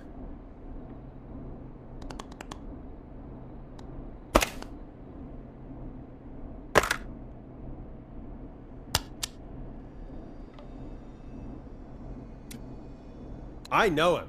You love him. This is Roddy Snatcher with his new single, Final Breath. How the hell am I supposed to get him through the maze? You know Barbara, our receptionist? She's a maze fanatic. Shame she isn't here. I was supposed to go with her last week, but she changed her mind. You were gonna go last week. I thought the maze was for kids. It's not just for kids, Forrest. The maze is fun for kids and adults. Maybe we should call Barbara then, if she's so big on the maze. We could, but I don't actually know her number. But she probably has maze stuff somewhere. Go and see what you can find. That'll hopefully be enough. Which one is Barbara again? Barbara! You know, Barbara! Forrest, I've seen you speak to her. Help me out, Peggy. She's the receptionist. Sits at reception, never does any work because she's talking to Brad all day. Ring any bells? Right, yeah. Sorry, I guess it's just the stress of... No excuses. Just go and find something to help us.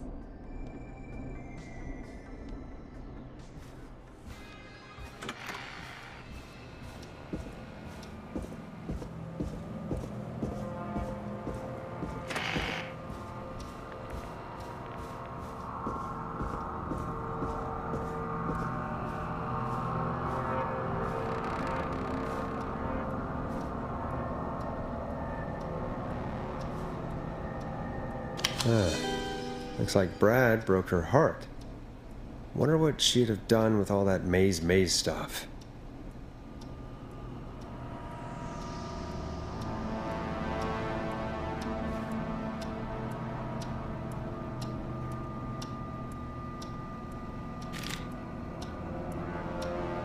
Bingo. Here's what I was looking for.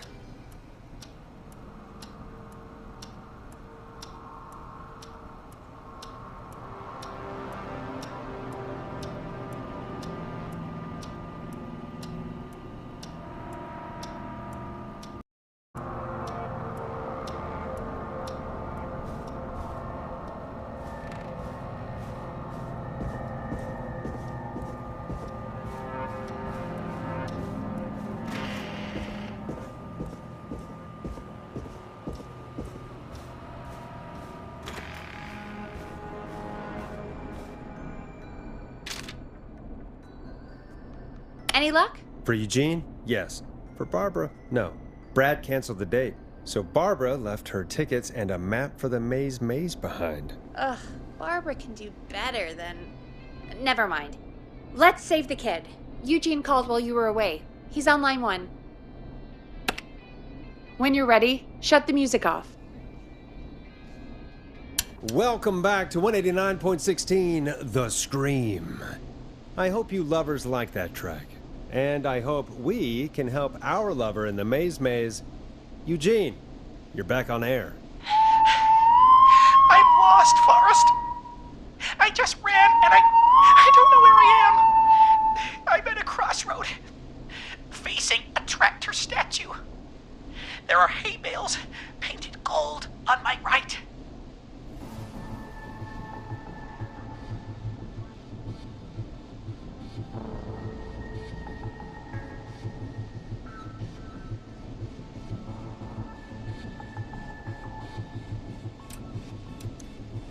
Go left.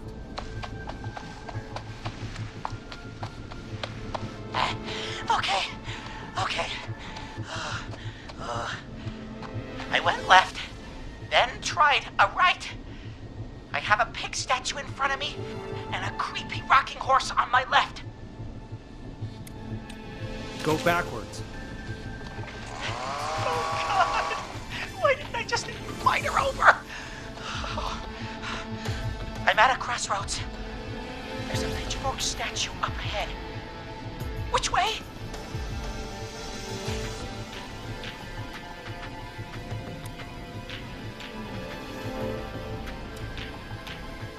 Go left.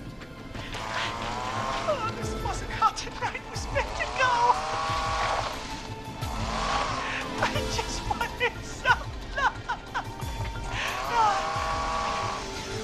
There's a tiny barn in front of me and a scarecrow behind me. Nothing to my sides.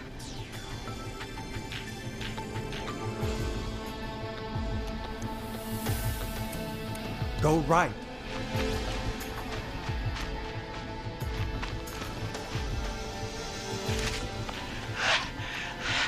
I can't run much more. I just passed a cordon silo. Didn't see anything else.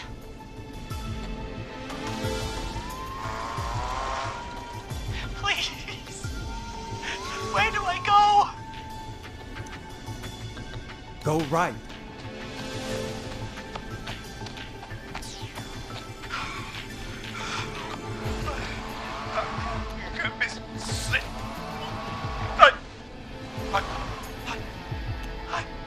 I'm out. And my bike's still here. Oh, thank you, Forrest. I love you, Molly! That was tense. I think I held my breath the whole time. I think it went pretty well, all told. I think you're right. By the way, why do you think Molly missed their date? Do you think she's okay? Unfortunately for Eugene, I think she probably never left home.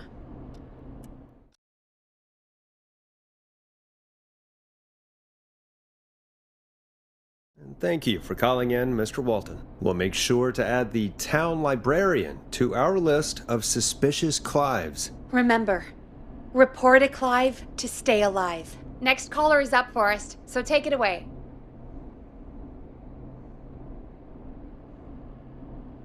Caller, you're through to Forrest Nash on 189.16, The Scream. Hey, wonderful show tonight, Forrest. I don't know about wonderful, but, thanks. What's your name, caller? You can call me Dawn. Could you play my tune, Forrest? Your tune. Sure. Long Ride Home. That old song. Sure. We got it.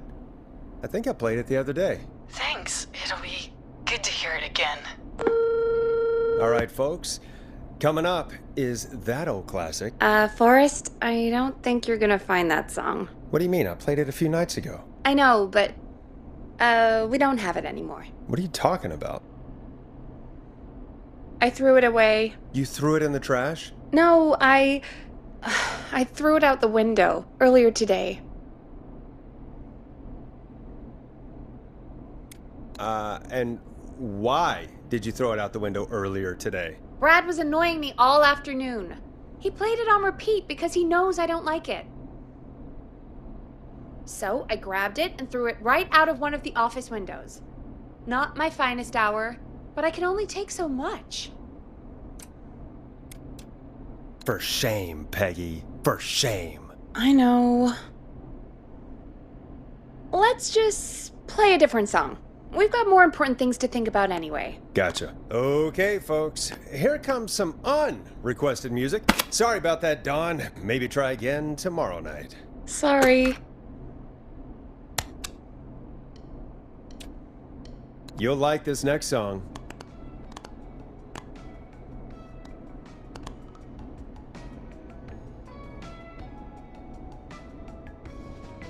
Of all the songs to request, why'd it have to be that one? Gee, Peggy, what did the barn finds ever do to you? Wrote that song, for one. It gets real old when you're forced to listen to it on repeat for years. Why couldn't they just request Roddy? Oh, Forrest, scrap the song. We have another caller. Sorry to cut the music short, folks. Callers take priority tonight. Welcome to 189.16, The Scream. This is Forrest Nash. Forrest? Oh, thank God. It's me again. Murphy. Hey, how'd it go, Mr. Dojo? Oh, the killer got me, man. Why did I ever trust a guy named Master Robbie? That's not important right now. Just tell me what happened. Goddamn piece of... He came to the gallows waste disposal plant. Beat on me, man. Carried me inside and locked me in a dumpster. I got a flashlight, but... Oh, goddamn. I smell smoke. I think he started a fire. Hold on, Murphy. We'll call for help right now. You gotta hurry, man. I need someone here now or I'm gonna die. Peggy, get the fire department on the line. On it. All right. Now just... Come on, pick up. Hi. Yes, I'd like to report a fire over at the Gallows Waste Disposal Plant. It's an emergency. What do you mean it's not operational? Why is there no backup vehicle? Oh, god damn it! Forrest, that evil son of a bitch slashed the tires on the town's only fire engine. They can't do anything. But I have a few friends who live nearby. Maybe one of them can save Murphy. Where do they live? My friend Alex lives on the corner of Haddonfield and Romero Street, and Catherine lives on the west end of Myers Lane. And there's Jericho on the east end of Myers Lane. But he's... old. Really old. Okay, I'll check the map, see who would be best to do this.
All right, Forrest, who should I call?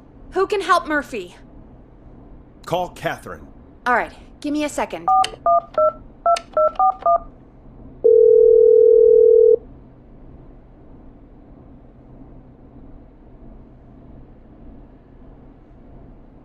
They're on the way. They'll call from the plant. You can direct them from there. Well, let's hope they get there in time.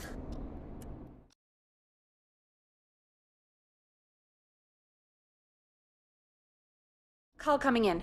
It's Catherine. She and Murphy are now both on the line. Hello, Catherine, are you there? What's happening at the plant? The whole damn thing is up in smoke. God damn it. I'm going in. Oh, my reception is terrible in here. God, my eyes sting.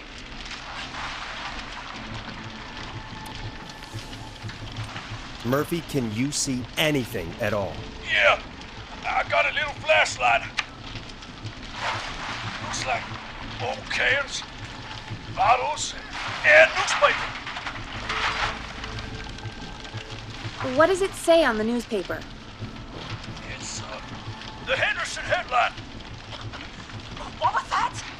My reception is terrible in here. Please, Forrest, tell me where to go. Murphy, tell me what you can smell.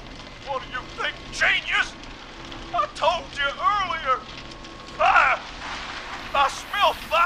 This isn't helping.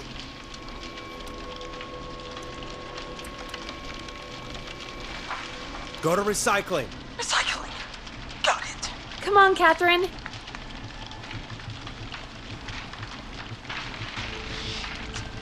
plant splits up again. I can go shredding or crushing. Which way? Murphy, do you know what part of the plant you're in? I'm in a dumpster, man. What do you want from me?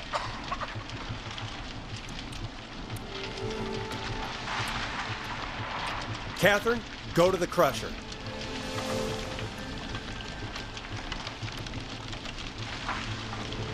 Okay, it's super loud. We're almost out of time. There are 3 dumpsters here. 1 for Gallows Creek Council, Henderson Disposal, and Quiet Ridge Municipal.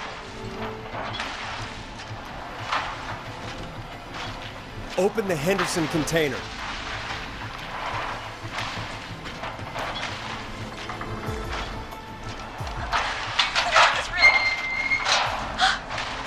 I found him! Thank God. Let's hold ass. It's coming down! Oh, shit!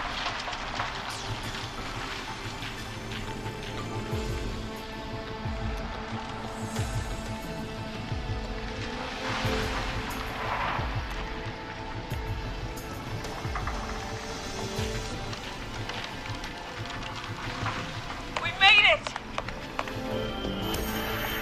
Oh, man. You saved my life. Thank you. Thank you. And I swear to you, now, I'm gonna raise Fernando to be like you. And I'm getting my money back from Mr. Robbie. Hey, you just get home to your son, okay? Will do, Forrest. Well, folks, Gallows Creek has 2 folk heroes tonight, Murphy and Catherine. I'm sure their deeds won't soon be forgotten. Great job, Forrest. No time to celebrate, though. We got a caller. You know what to do. All right, folks. Another of our good citizens is on the line. Let's see what they have to say. Welcome to 189.16 The Scream, with me, your host, Forrest Nash. Forrest, Teddy Gallows Jr. here. I just want to say that my thoughts and prayers are with my Gallows Creek neighbors during this awful time. Oh, it's mayoral candidate and scion of the town founders, Mr. Gallows. Are you in danger? We need to be a town of law and order. We need cops who have the tools and funding they need to keep us safe. Okay, Teddy. I know you're an outsider to our little town here, Forrest. But you're really stepping up to bat for us all tonight. I just want to say thank you for taking a swing for Gallows Creek. Jackass.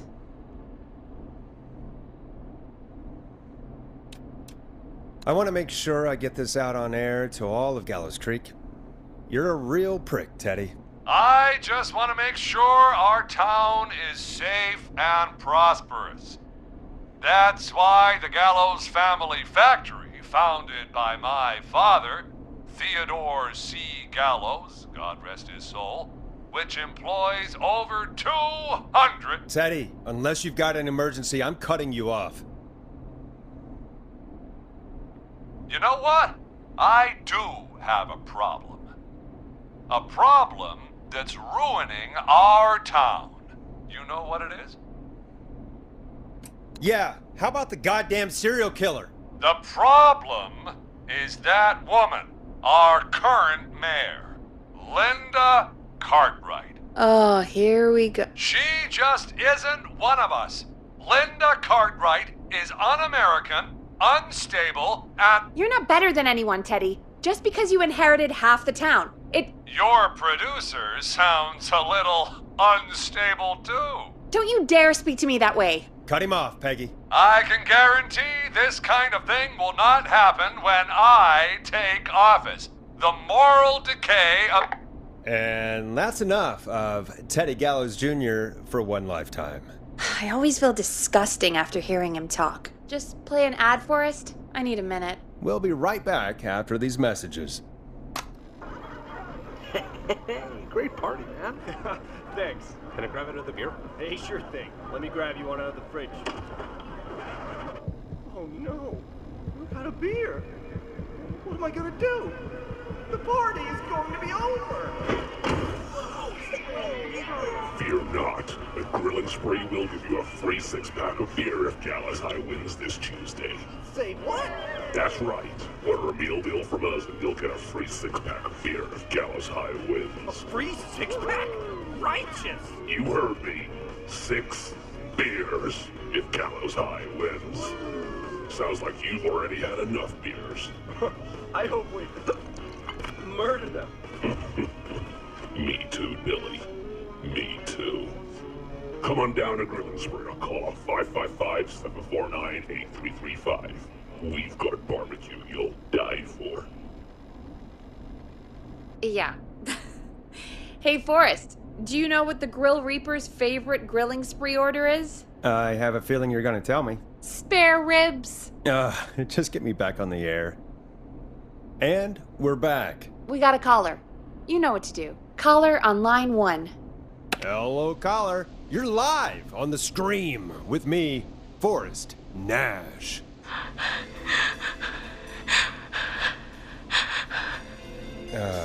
Hello, caller. Who is this? I need the police. I'm Forrest Nash. I'm standing in for 911 tonight. What's wrong? There's a guy hunting me and my friends. I think he's killed some of them already. That's him. He's just outside. I can see him from up here. God damn it. She's just a kid. Is there a way out? Can you run? Oh my god. Oh my god. Stay with me, kid. Focus. I can't do this. Yes, you can. Focus. Tell me, what's your name?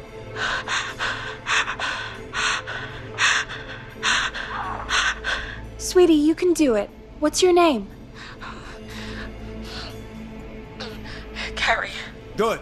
Carrie, listen to me. We're gonna get you out of there, all right? Now, where are you? The old murder house. Upstairs. I'm at the end of a hall.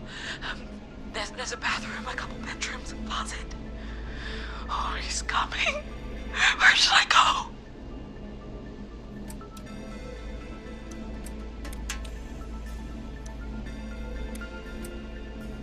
Go to the closet. Okay, I'll...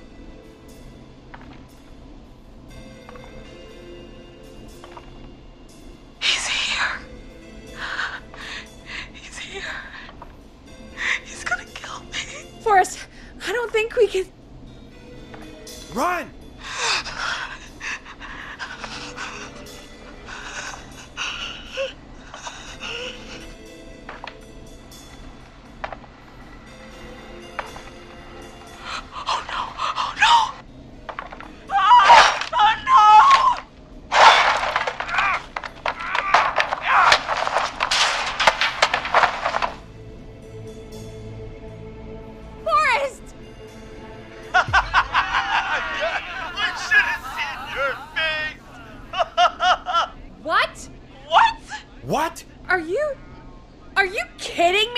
Okay, what the hell is going on here? Oh, who's on the phone, Carrie? The cops? It's just a joke, jeez. Wait, isn't that... Jimmy, that wasn't funny, you sicko! Of course I called the cops, but some guy just answered instead. What guy? Forrest Nash. What the hell are you all doing? It's prank night, old man. We're just having fun. That's the kid. The kid who called in earlier pretending to be the whistling man. That's it. I'm out of here.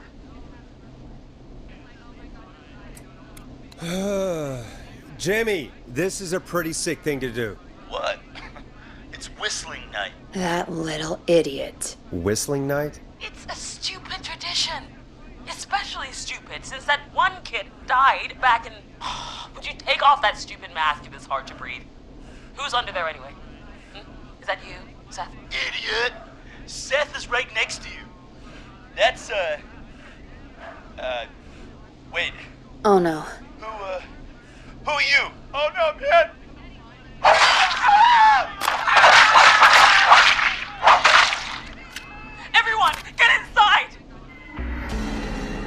Oh, holy shit. Scott, Heather, you barricade the back. As long as he's out there and we're in here, we're safe, right? You bought time, but not much. Forrest, we have to... Heather, I already called the cops. Forrest picked up. He's the best we're gonna get. Who is with you, Carrie? My friend, we drove out to the old murder house and... Oh, of course! The van! Who's got the keys? Jimmy had them. Jimmy. Oh.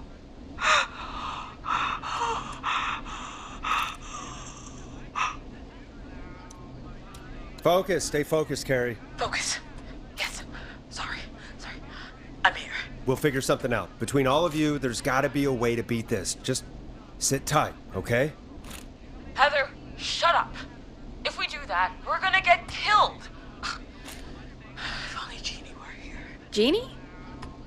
Jeannie McPherson? Our intern Jeannie? Yes. She's my best friend and the smartest one out of all of us. She stayed in tonight. Forrest, listen. We'll see what we can come up with, and, What? Scott, you're not any good at... And... No, Chad. Out of all of us, you're not the one to... Everything okay? No. We're figuring out a plan, but everyone's volunteering to do things they're just bad at.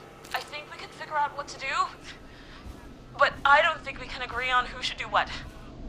I think you'll have to be the tiebreaker, or else these idiots are gonna get us killed. But Shut up, you... Oh, Forrest, I'll call you back. But I don't know anything about your friends. Ugh, these damn kids never learn. They're just dumb kids. Ugh, they do this kind of thing every year, Forrest. People get hurt. All right, folks. We're gonna work out a way to save Carrie and her friends. This next one goes out to all the trapped kids out there.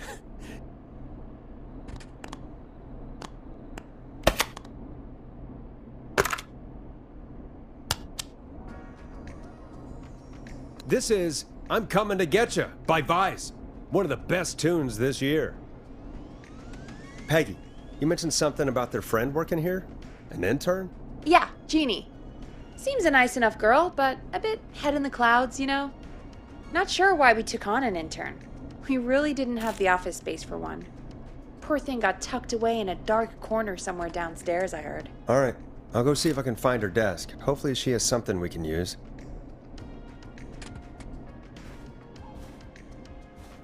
Peggy said her desk is downstairs.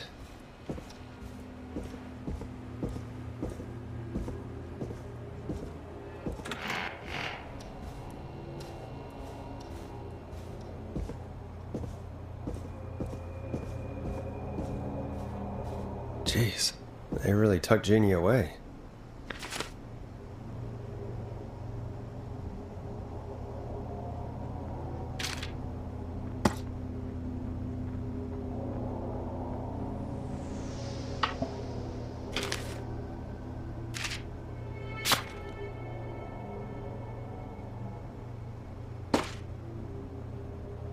Friendship quiz. This might work.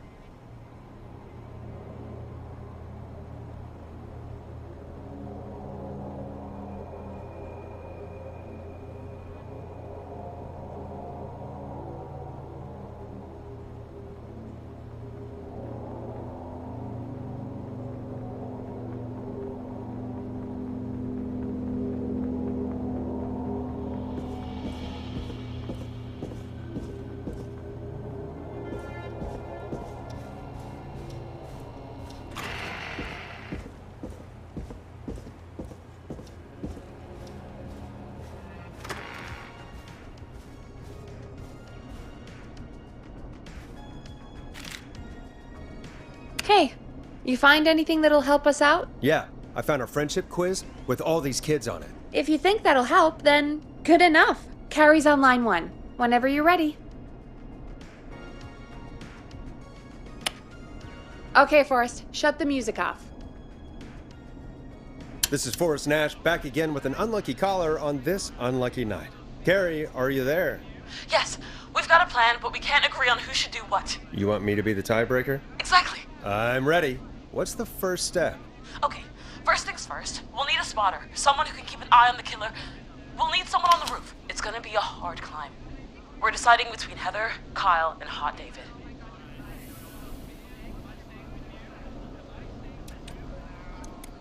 Heather's got this. Yes, Heather, he picked you. Now please, stop talking about all your cheerleading trophies. Part 2. The Whistling Man padlocked the gate back to the road. Before we drive out of here, we need someone to pick the lock. Seth, Jennifer, and Scott all want to do it. Jennifer. Jesus, Jennifer, you carry a bump key? Why didn't you say so earlier? Anyway, that brings us to part 3. Getting the van keys. I'll volunteer for this. I don't know Jimmy as well as you guys, so it'll probably be easier that way. Then is part 4. This plan is, well, it's ambitious. Thank you. You're doing great. What's the next part? Part 4, we need someone to lead the Whistling Man away. We need a fast runner. For this one, we're trying to decide between... Who was it again? Hot David, Cynthia, and Scott. Hot David. Yeah, you, do spend a lot of time running shirtless. You got this, Hot David. Sweet. Okay, let's recap. We get the eyes on the roof. A runner distracts the killer while we grab the van keys and pick the lock on the gate. Now the tricky part. The getaway. Ooh, what's the plan there? Well, we can't all outrun the Whistling Man. But he thinks we're just a bunch of stupid teens. So, let's use that against him. Part 5. We trick the killer into a trap. Someone can pretend to be injured. Who would make the most believable lead? Who you got? We got Lisa, Tammy, and Cynthia.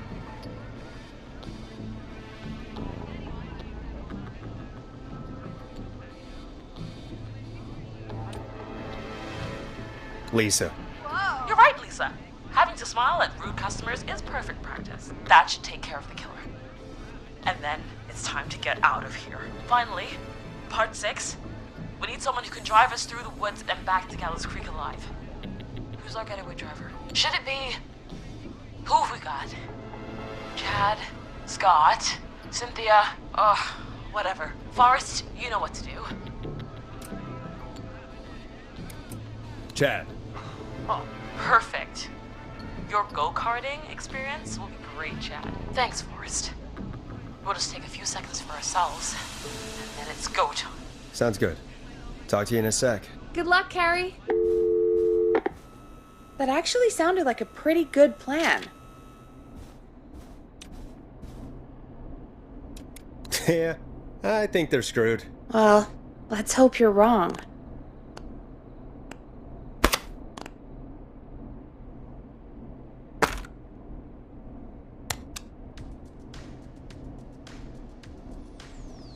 Oh, the kids are back already. Line 1 again. If you're just tuning in, we're coming to you live with a bunch of teens about to flee a madman. Listener discretion is advised. Are you ready, Carrie? We're good to go, Forrest. Alrighty then. Hit it. You got this. Here we go, everyone. Spotter, to the roof. Go, Heather. She's off and away. All right, Renner. Get ready. Wait for the spotter's signal. Spotter says go.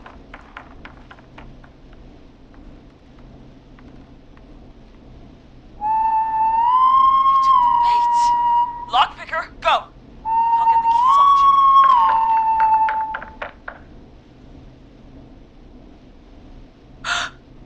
Oh, Jimmy.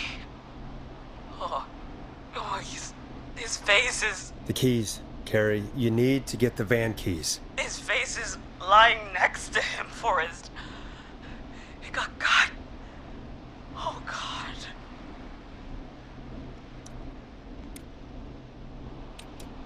Focus. Breathe. Right. The van keys. Got him. It's... Jennifer, David should be back any second. Perfect. It's working. I can't believe it's actually working. You're doing great. Focus. You got this. We got this. Next step, trap the killer. All right. Wait. Get into position. Everybody else, hide.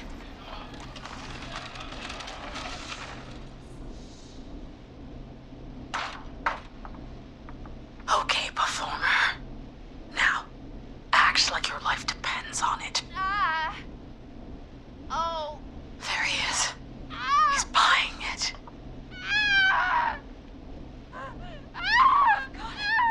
Now! Push the bookshelf over!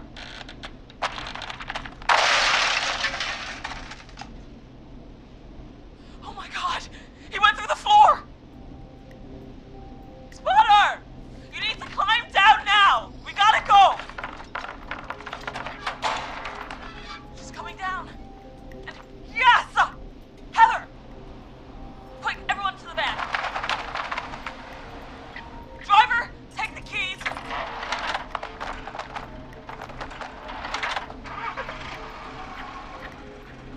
The damn gate swung shut.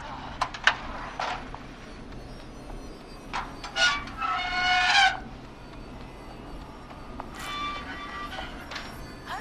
What? It won't stay open. I'll hold it. You drive through. Carrie! What was that? It's a whistling man. Drive! Now!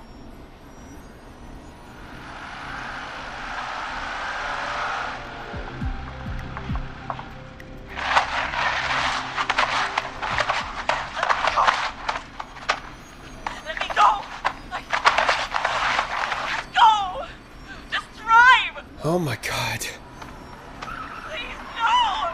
Ah!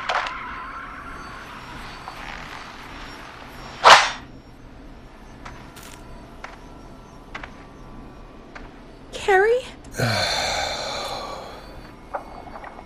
He just stared at me. Carrie! Carrie? Just stared at me. And walked into the woods. I don't understand. Thank God you're okay. Can you get somewhere safe? I can make it home. Thank you both for helping. If you hadn't, It was your plan, Carrie, and it was a great plan.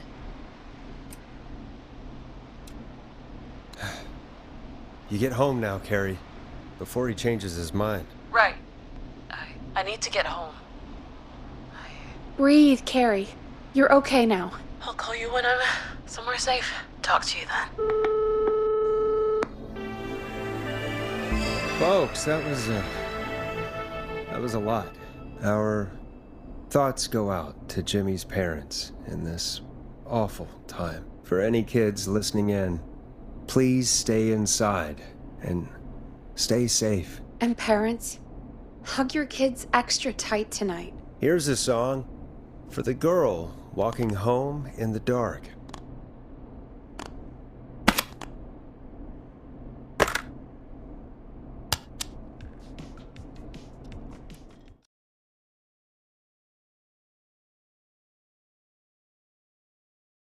Hey, we had a call come in.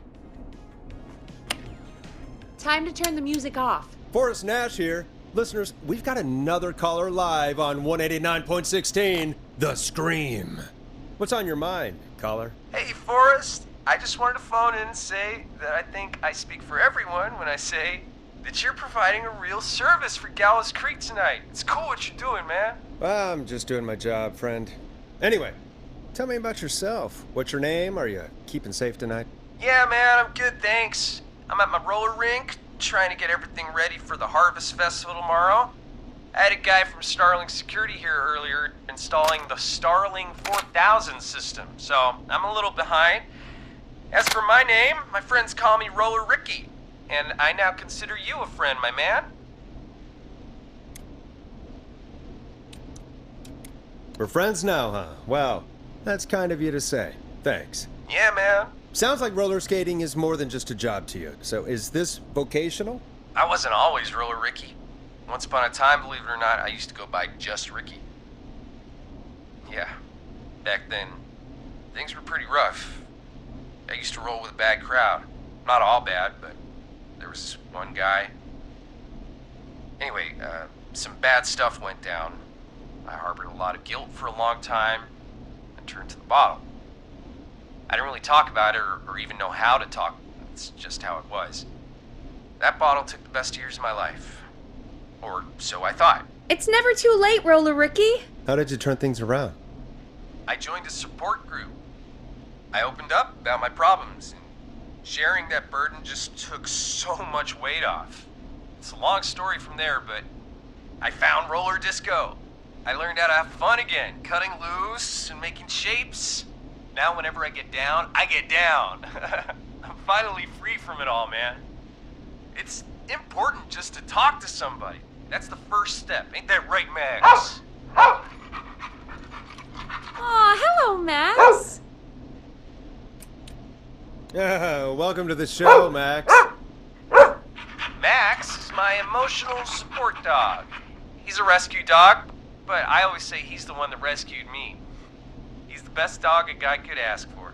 Of course, the first thing I did was teach him how to skate. He's better than me now, a real pro. Max can skate? Yeah, man! At first they said it couldn't be done, and then they said it shouldn't be done. But Maxie loves the rink, man! Is that another train, Maxie? Maxie loves trains, man. He's even got that special how to greet them. Maxie sounds like a really special boy. Maxie appreciates all the positivity you're throwing out, my man. You know, I'm actually hosting free skating lessons tomorrow at the festival.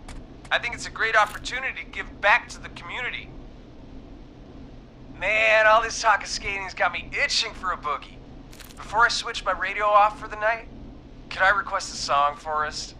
Something I can groove to, you know, something funky. It'll be me and Maxie's final boogie breakdown tonight. Then I think we'll take it down a level. I can do that. Thanks again for calling. You and Max, be safe now, okay?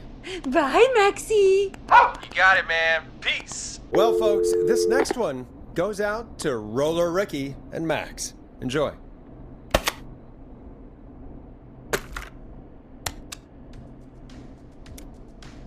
Hope you enjoy this one as much as I do. I really needed that call, you know, after everything. Yeah, I get that. He talked a bit much for my taste, but it is inspiring to hear somebody come back from the brink like that. Yeah, that's what I meant. You were thinking about Max on skates, weren't you? Well, would you look at that? Another caller on the line. What are the odds? Better take it. Okay, Forrest, shut the music off. Welcome back to 189.16, The Scream. This is Forrest Nash. How are you tonight, caller? I'm doing okay. I made it home safe. Carrie!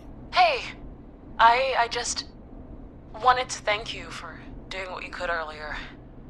You know, even though we lost Jimmy, and I don't know. Hey, it's okay.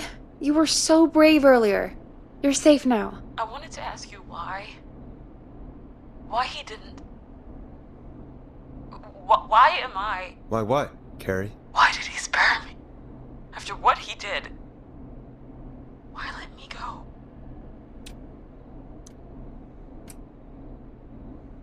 Maybe he got bored. He just didn't feel like it. He just didn't feel like it? What, he felt like killing my friends and then just got bored when he got to me? Forrest, not cool. I have to go. I can't do this. Let's just get some music on the air. Yeah, here's some music to clear the air.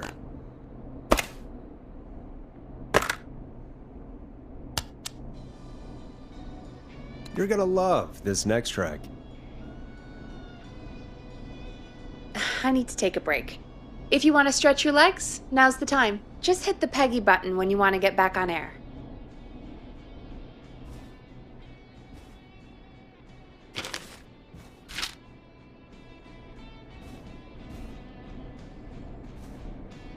Let's get going, Peggy. Alrighty, we could run another segment or... Scratch that, Forrest. We have a caller. When you're ready, shut the music off. You're through to 189.16, The Scream. What's your emergency? Hello again, Forrest. Oh, that call with the teens was awful. Those poor kids. Still, I'm glad the girl didn't get hurt. Thanks for your concern. Are you in trouble? What's on your mind? I wanted to ask you again to play my song, Forrest. You said you were going to play it, but you didn't. Your name was Dawn, right? What, Peggy? Yes. Oh, well remembered. My name is Dawn, and I wanted to ask you again to play my tune, Forrest. Long Ride Home? You know, the one that Peggy said she threw outside the window? But we don't have that song. As you just said, Peggy threw it out the window. But, Forrest, you do have it. It's just outside the window. There's a serial killer on the loose. I can't just go outside hunting for a record. I'm really sorry, Dawn, but we just can't get it right now. But wasn't the Whistling Man just at the old murder house? That's miles from the station. It won't take you a second to grab it. Don, I'm not sure if you've heard, but there's something unnatural about this freak. He's fast. I'm not risking it. Oh, but I think you will. Forrest? Peggy, I'm calling with more than a request. I know something. I think I know who's gonna be next. What? Are you serious? Play my song, Forrest, and you'll find out. Well, folks, here's some music for you while I think things over.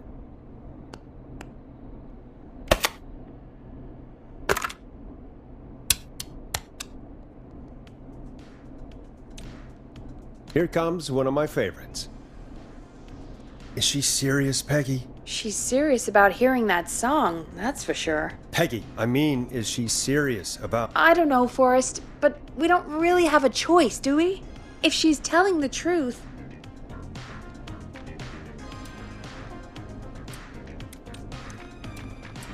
I don't care. I don't want to go out there. Forrest, someone might be in danger. And despite your being so damn curmudgeonly, I think you... Stop it, Peggy. Just... I'll go. You're a good man, Forrest. I'll slide you the key to the fire door. Wait. Our fire door has to be unlocked? Yeah, you know, I never thought about it, but yeah. We should talk to Reggie about that later. Anyway, I'll hold the fort down while you're out. Maybe I'll even get a caller. That could be exciting. 189.16, The Scream.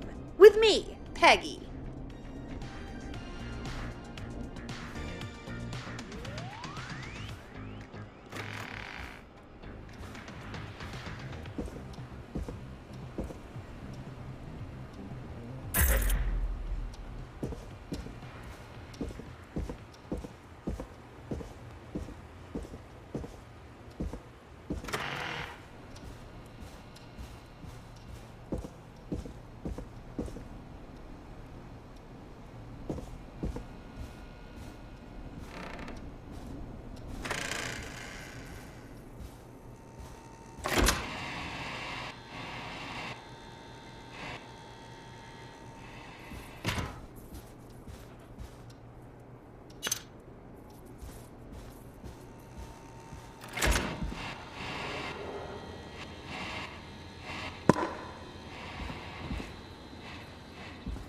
You know, I hope she'll be happy when I'm brutally murdered by the Whistling Man.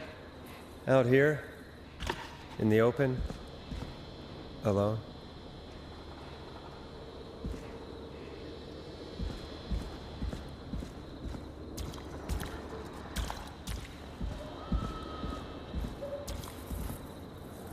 Here it is. Long Ride Home.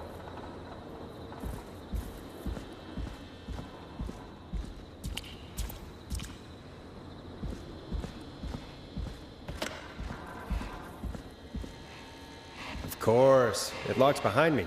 And of course the key doesn't work on this side. Fantastic.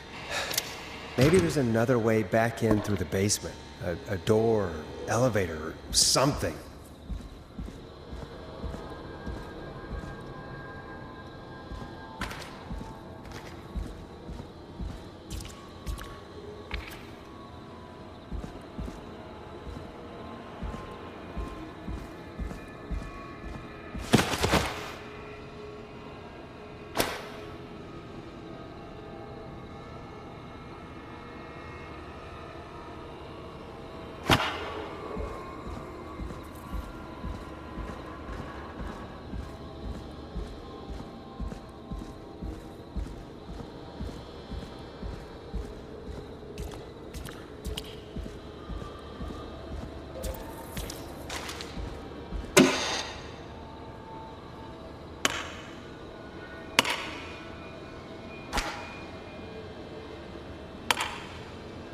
Looks like I'm gonna have to hunt around for some new fuses.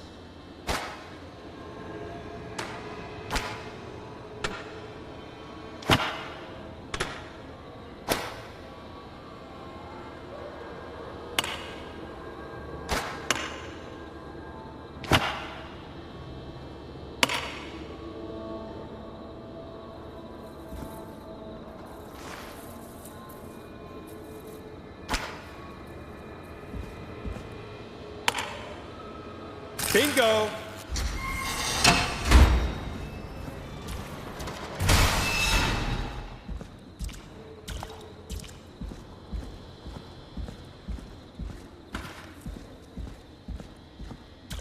I could probably survive that fall.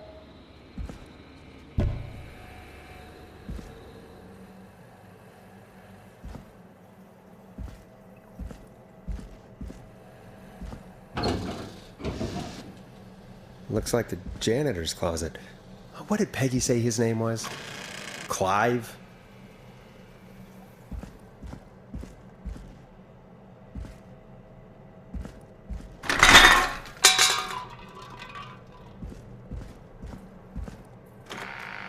I wonder how the show's going.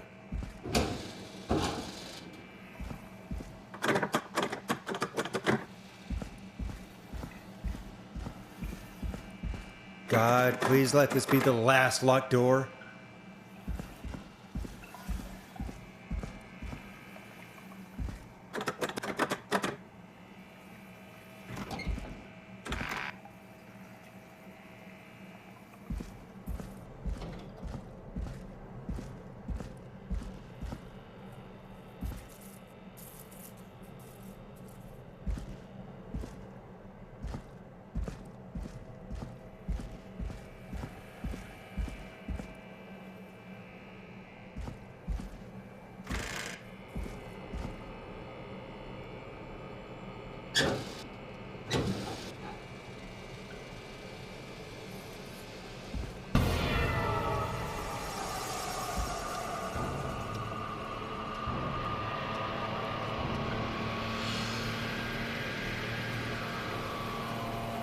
What the hell? Peggy is not gonna believe this.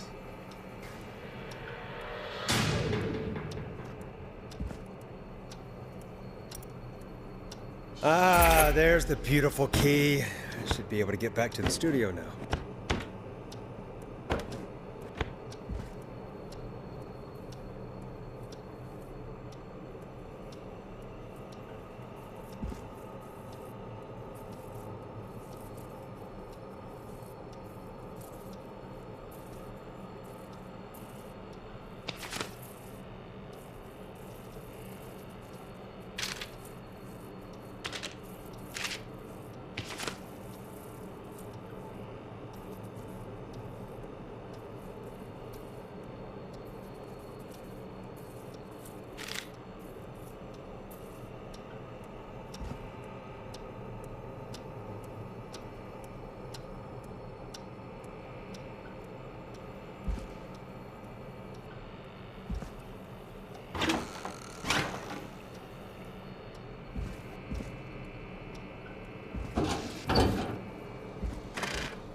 Yes!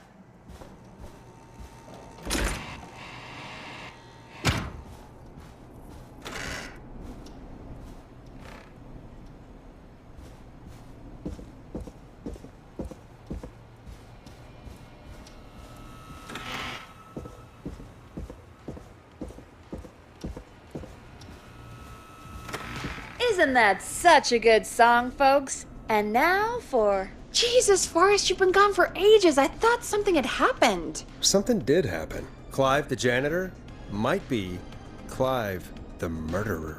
What? I'll start from the beginning. The fire door locked behind me. So...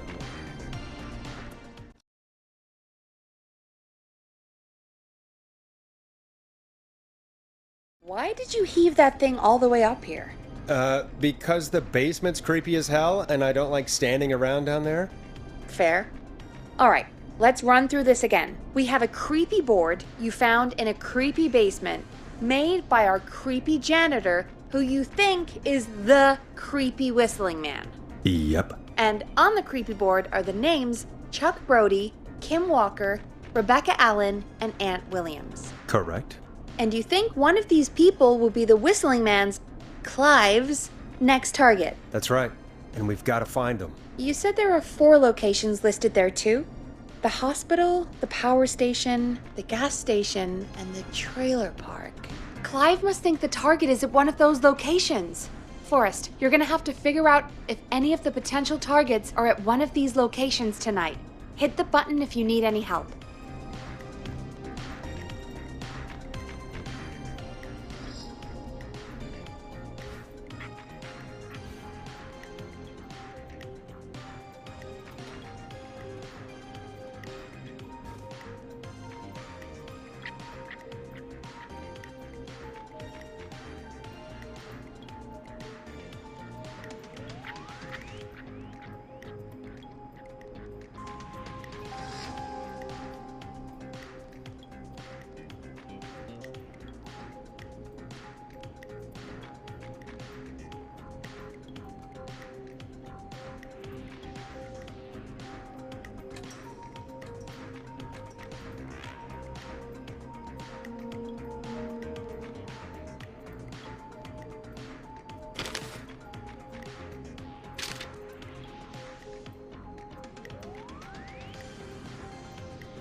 How's it going?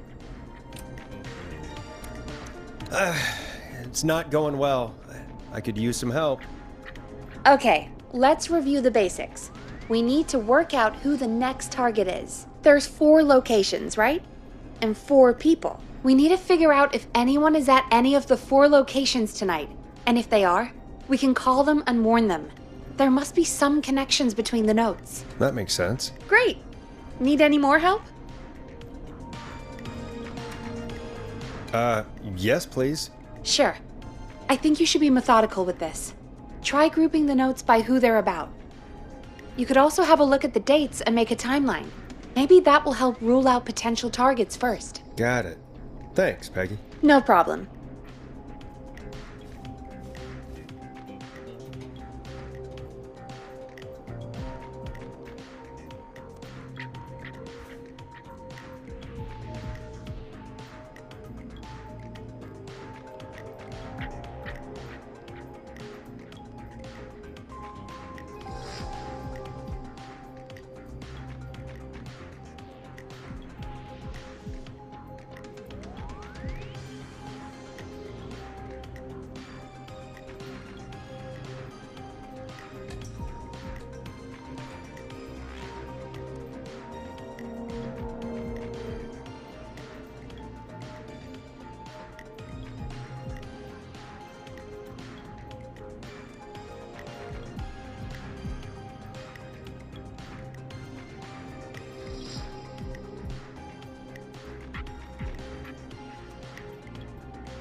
How's it going? I'm ready, Peggy. Are you sure? We've only got one shot at this. I'm sure. Let's do this. Okay, name first. Who do you think the target is? Chuck Brody. And where will I find them?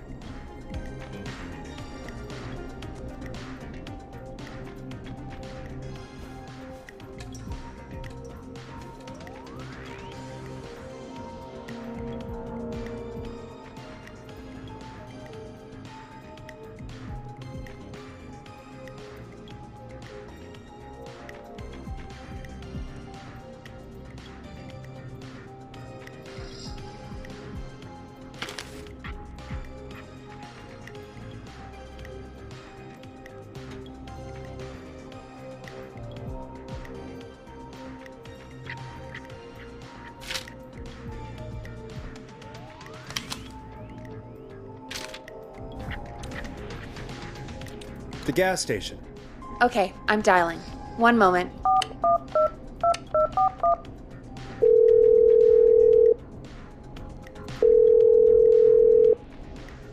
Hello? Chuck Brody! Listen, I know this sounds crazy, but we have reason to believe the Whistling Man is coming for you. You need to get yourself and everyone else out right now. The Whistling Man? Who the hell are you? Who is this? This is Forrest Nash. Listen, the Whistling Man's back. We found a list with your name on it, and... Oh, God. It's today. The year I finally let myself forget. Quit talking and run! I think he ran off. Well, fingers crossed that Chuck... Jeez! It sounds like something blew up! He's using bombs now? Is Chuck? I don't know. Hang on, we're getting a call. Hello? Chuck? Chuck! Forrest! The whole goddamn gas station's gone up. Is anyone hurt? I don't think so. I got everyone to follow me out. The town's only ambulance was blown to hell, though. Yeah. Damn it, that fireball threw me. I've got to get to the hospital. I'm not feeling great. Forrest, man, I can't thank you enough, but... yeah, I gotta go. Wait, damn it. We lost him. What was that about today? Oh, Forrest, the call board is lighting up. Get us into some music while I deal with this.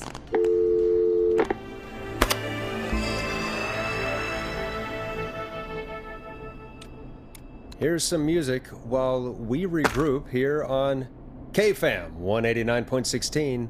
The Scream. A classic back by popular demand, this is Long Ride Home by the Barn Finds.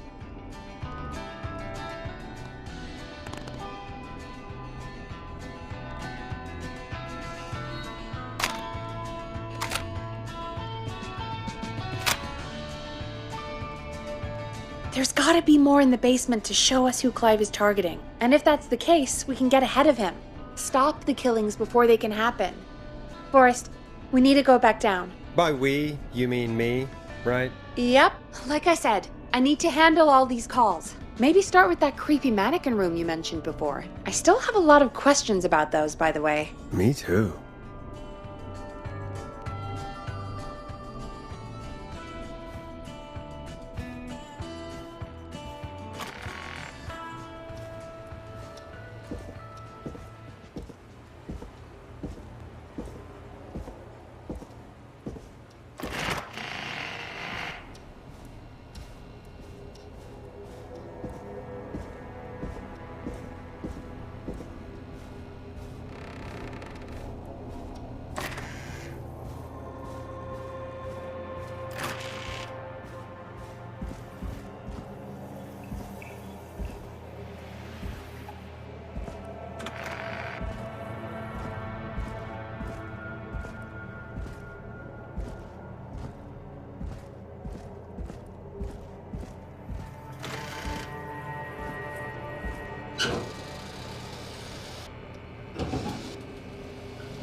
A key? Was this always here? I must have missed it when I brought everything upstairs.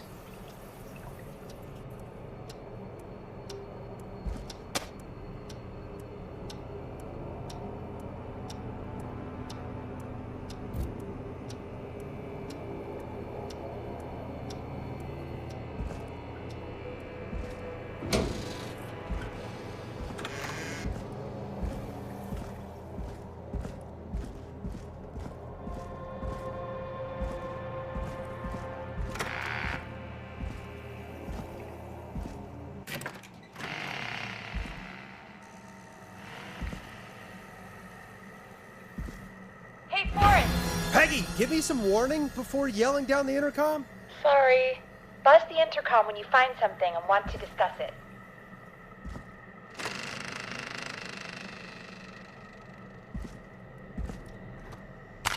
Peggy, I've found a tape and a map down here. A map of what? Looks like it might be to somewhere in this storage area. Weird. Well, maybe the tape will give us more information. Give it a play.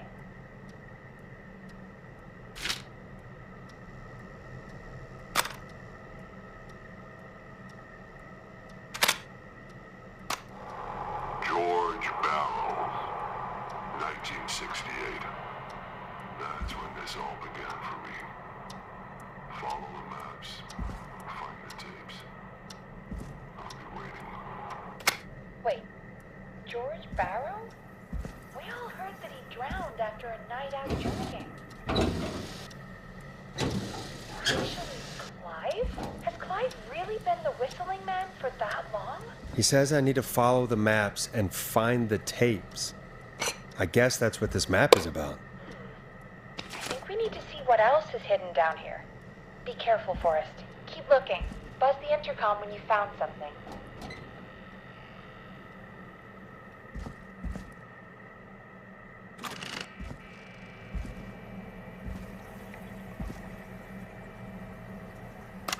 Time of autopsy is 7 a.m.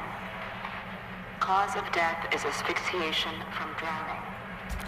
The degree of rigor mortis indicates that the subject has been deceased for 5 hours. That puts the time of death.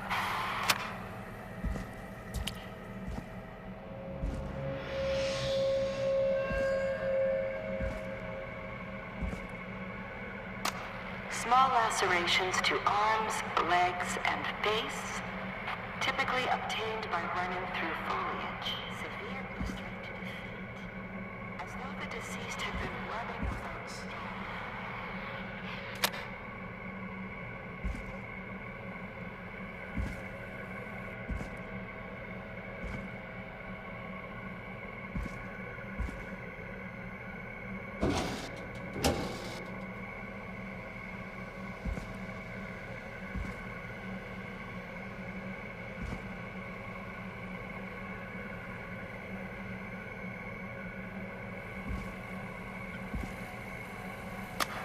Additionally, there appears to be a post-mortem injury to the arm.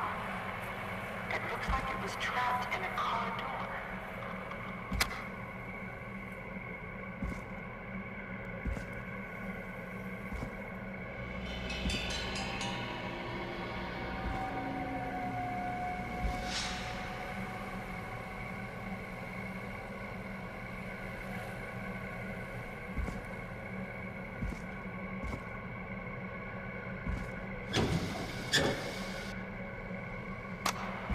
It is the coroner's opinion that the subject likely feared for his life and was chased, resulting in a fall from a height into a body of water, where he hit his head, Now this was has to be knocked important. out, and drowned.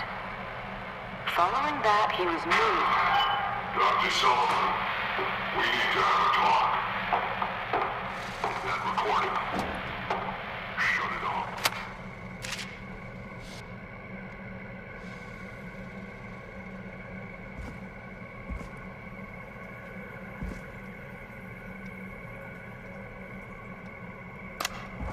If you're listening to this, then I'm probably dead. What the? I'm a man who likes to stay informed. Ooh, a new vinyl for my collection. Papers all over the country. A few weeks ago, I noticed headlines cropping up in those papers, one after the other. Each headline about a murder. Each murder, the death of someone I knew almost 20 years ago. And each one drawing closer to Gallows Creek. Drawing closer to the anniversary. None of us are innocent, but I don't think we deserve killing. All I hope now is that I can save some folk from the worst that I can. I don't know. Do something to make up for what I did back then, I guess. I didn't kill anyone, mind you, but that's past mattering. Now, there's more I could say, that I should say, but my employer made it clear that my family would pay a high price if I ever spoke out. So, hopefully I've said enough for you, listener, whoever the hell you are, to start putting the truth together.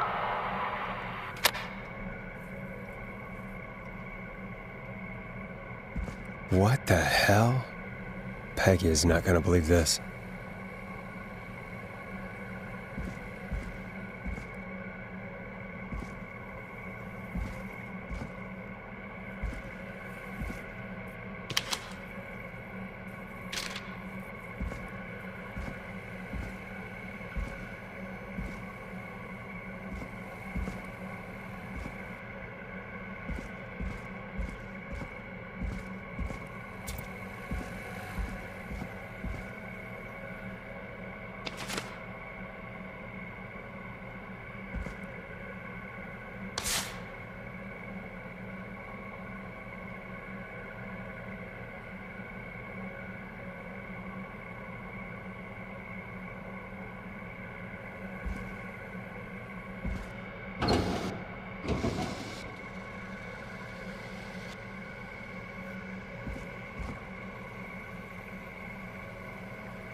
found, Forrest? It's an autopsy tape. Doesn't say for who, but I think it must be for George. Poor George. He was so young. Something's bugging me, Peggy. What do you mean? I swear I recognize the voice of the woman talking on the tape. I just can't place it. Seriously? Do you think you've met her before? I don't know. I mean, I just got here recently. I don't know. Found another tape. It talks more about how George died. What did it say? It sounds like he was running for his life. Sprinting through trees and bushes, getting cut up all over. What would drive someone to do that? I'm not sure yet. I found a tape that introduces a new detail to the story. Post-mortem injury. Apparently, his arm got caught in a car door. A car door? Yeah, after he died. How do you suppose they can tell? How can they tell? I'm a radio producer, not a coroner. In another tape, the coroner comes to the same conclusion as I did. George was running from something. Maybe an animal? Maybe, but then there's this next bit, where the coroner thinks he was moved post-death. Moved the body? How weird. At the end of the tape, someone burst in and demanded the doctor, Dr. Sullivan, to stop recording. Dr. Sullivan. Wait, Virginia Sullivan? She was her caller from earlier. Well, then our caller was involved in a conspiracy around this boy's death. We need to call her back once we finish down here. It looks like she might know something about what's going on. I found a written autopsy report. What does it say? According to that, it's just like you said at the start. George drowned after getting drunk. Said he liked to fight, too. The drinking and drowning matches with what I heard, but... There's also a note scrawled onto the report. I'm sorry I made you do this, Virginia. If it was on the autopsy report, then Virginia must be our coroner. Wait, the caller from earlier, when we had to call the takeout restaurants, wasn't her name Virginia? I think I found Clive's last recording. I think Clive might be gone. Gone? I found a confession. Not for any killings, but for playing a part in covering up George's death. He left this behind in case he died. He hoped someone would find it. Do you think the whistling man already got him? Possibly. We've had a lot of callers tonight, but maybe not every victim made it to the phone, you know? We don't know how many there really are. Christ, Forrest, that's dark. I know, but Clive said he had read about other murders in other towns, and that the murders were all folks who knew about the incident. And the killings were getting closer to Gallows Creek. He said he wanted to do something good for once. The board in his office. He wasn't tracking people down to kill them. He was tracking them down to save them. Ugh, why didn't he just come out with all of this? He said his employer threatened his family if he spoke out about any of it. His employer? The one who orchestrated the cover-up? Oh, Clive. I'm sorry for thinking you'd killed all those people. Do you think you found everything, Forrest? I think there's got to be more down here. I need to find all the tapes. You think so? How much did Clive hide down there? Well, if there are more tapes, then there must be more maps to follow, right? That seems to be the case. All right, then. Buzz the intercom when you find something and want to discuss it.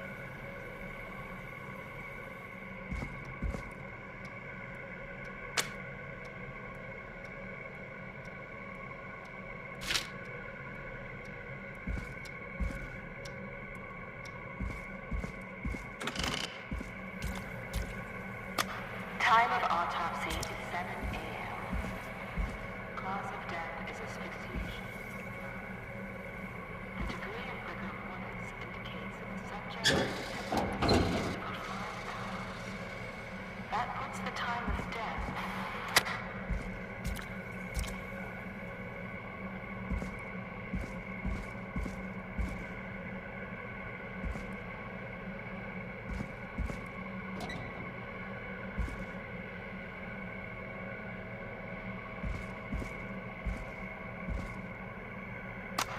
Preliminary toxicology results shows no signs of inebriation. was found, indicating elevated levels of stress in the immediate moments before death.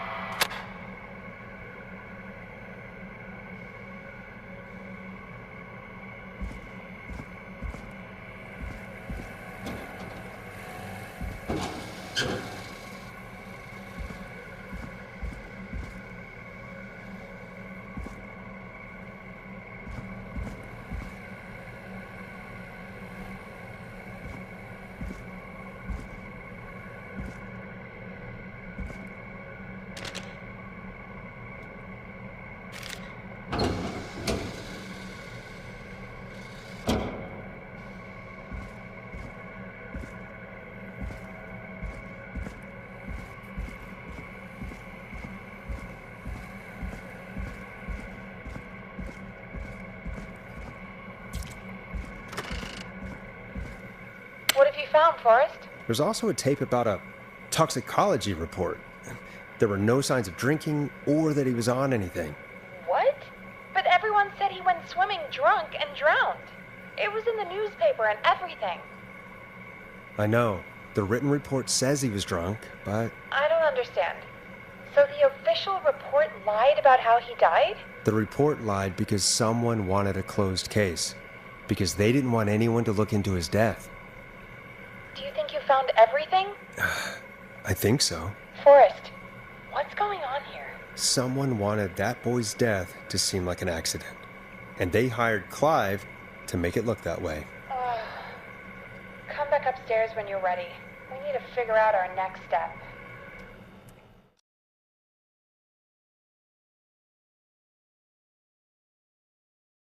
Thank God you're back, Forrest.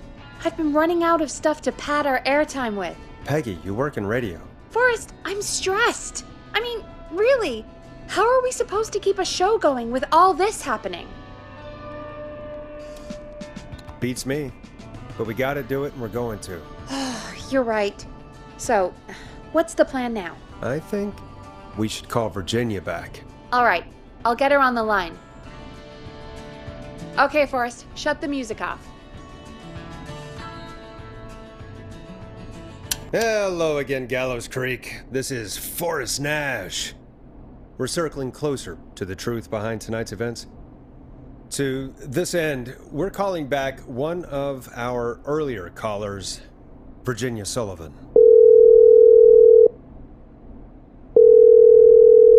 Fredman Plunker here? Who's this? Is it you? Goose? Plunker, hey, it's the Radio Man, Forrest Nash. Radio Man? What's up? Solving mysteries, saving lives. The huge. Right on. Plunker, what are you doing at Virginia's house? She asked if we could stay to keep an eye out for that whistling turd. So we're hanging out, bro. Well, that's big of you, Plunker. No, it's nothing. Can I speak to Virginia? Sure thing, Radio Man. I'll just go get her. Who is this? Hey, Virginia, it's Forrest. I'm glad you're still okay. Oh, Forrest. Sorry, I'm still jumpy. I can't blame you. I'd be jumpy too. I'm so sorry this happened to you, Virginia. I thought I was. I thought... Easy. We're not calling to talk about earlier. We're calling because we think you can help us understand why this is happening tonight. Me? What would I know? Does the name Clive mean anything to you? Clive? No. I don't know that name. What are you asking about this for? You mentioned that name earlier when you called us the first time. I don't know what I said then. I was petrified, Forrest. Clive's the janitor at our station, and we know you spoke to him in the past. Forrest, please. You don't know what you're doing. He'll come for me. Virginia, it's okay. Clive won't be coming after you. We think Clive's dead. Dead? But isn't he? He's the whistling man, Forrest. Why are you so certain Clive's the Whistling Man? Because all those years ago, It's okay, Virginia. He's gone. We found evidence to suggest well... And we found your autopsy reports for George Barrow. How? I saw him destroy them. Well, he didn't. I don't know if he kept them or made copies or what, but we found them. And we know it's related to what's happening tonight, which is why we called you. Why did you write a false report? All right. One day, I came into work to find a boy on my slab. And as I finished the autopsy, this man, Clive, he just burst in. And he started making demands to give over the reports, to falsify what I found. Of course I said no. But, well, when someone wants to make you do something, they can use the carrot or the stick. For me, he used both. You see, my sister is sick. She has a chronic condition that's never going away. It's expensive to treat, and it was getting to where I couldn't afford it. And Clive promised me that his employer would pay for my sister's treatment if I did what he said, and that if I ever spoke about this, he'd beat me to within an inch of my life. I don't know why he had me do it, but my sister needed me. You have to understand. She needed me. We understand.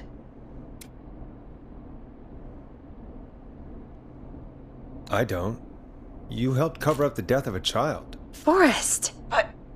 But he threatened me. And my sister... You abused your power to help yourself. Oh, God. Forrest, that wasn't necessary. It needed to be said. So, Virginia's tied up in all of this. Clive threatened her to keep quiet about George's death. But for who? Why cover up these details? We could try Sandra. What would Sandra know? I don't know, but we have to start somewhere. Anyway, just be careful when you're talking to her. Don't push too hard. We don't want her to hang up. I'll be careful. All right, calling her now. Hopefully she's at her jazz studio.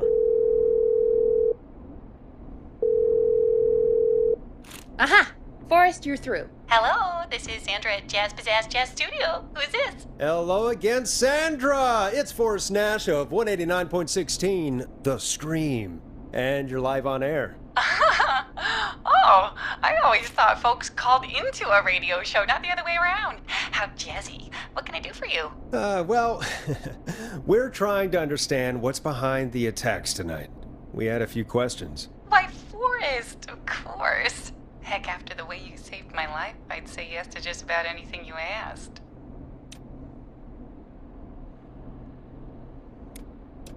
Really? Well, that sounds nice.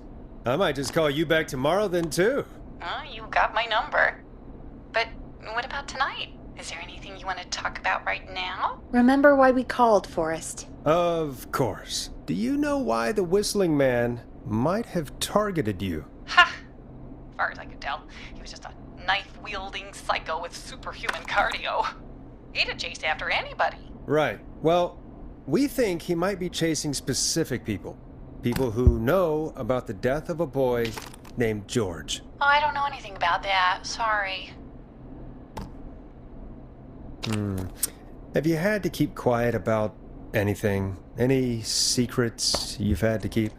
What would I have to keep quiet about? I don't know. I mean, could be that you've seen something or heard something. I never saw anything. And even if I did, what would that matter? And it was years ago.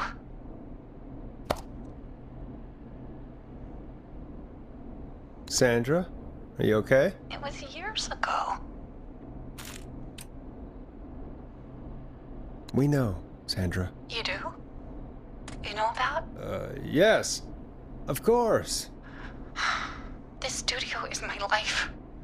After I found the body in the river, I couldn't lose my studio. Do you understand? Sure. I understand. When the rent just kept He said he'd stop if I just needed to keep quiet. And everything would be okay.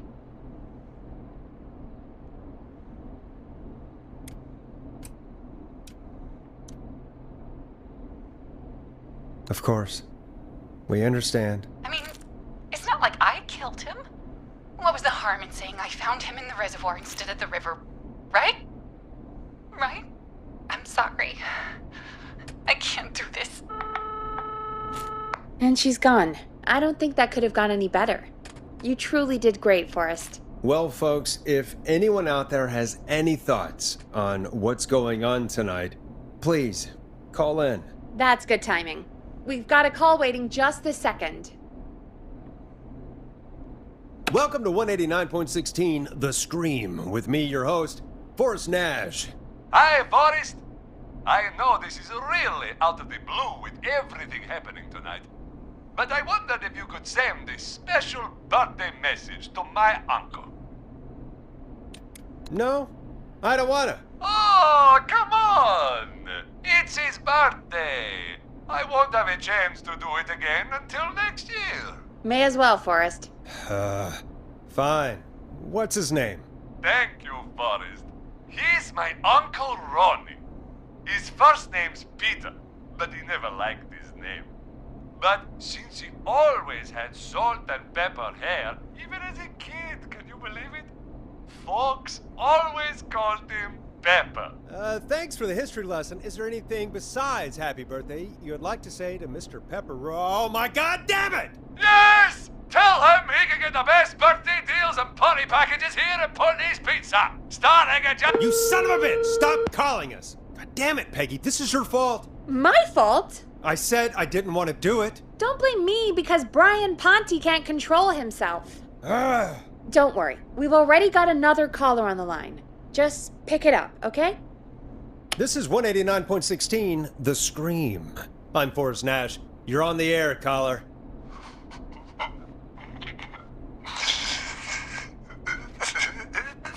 Caller.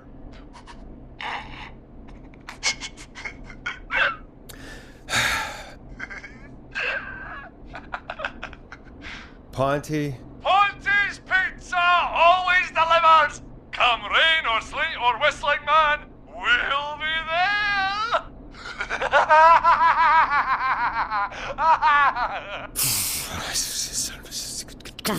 Forrest? Forrest? Are you okay? Forrest? I hope the whistling man gets in with his own pizza slicer.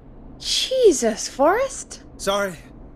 That was too much. It's okay. It's been a high-stress night. Don't worry about him anymore, okay? Not for tonight, anyway. I think he's spent for now. We've got another call, whenever you're ready.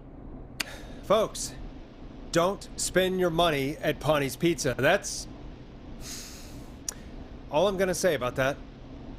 Moving along, I'd like to welcome another caller to 189.16 The Scream, with me, Forrest Nash. Who, may I say, is calling? Well, hello again, Forrest. Dawn. We played your song, Long Ride Home. Did you hear it? Can you tell us? Never mind that now. First, I'm calling because I need your help. Are you in danger? I sure am. Do you mean... Yes, he's after me now. you? I think so. He must have heard me on the radio helping you. Helping? You didn't exactly help. Maybe I've been helping more than you know. I was out following a lead, trying to work out who would be next, after Chuck. And what happened? And I started to feel like I was being followed. I came back to my apartment building, but this newfangled security system has me locked out. I need you to help me get inside.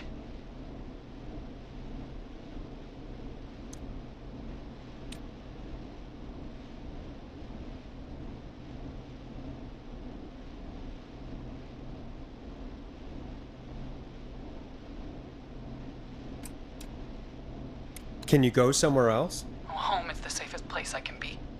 Please, the front gate requires an entry code to open. I need that code to get inside. Which apartment block do you live in? Maybe one of our listeners lives there too.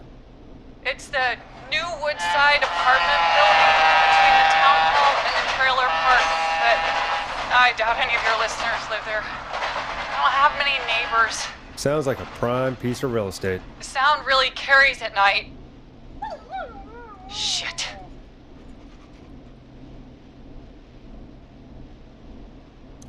Is that a neighbor's dog? Yes, it is. Boy, I wish he'd muzzle that thing and... Oh. And now he's blasting David Scopo out of his window. This night can't get any... The whistling man. He's coming down the street. I don't think he's seen me yet. Forrest, please. I need your help. I need the code for that security system, or I'm gonna die.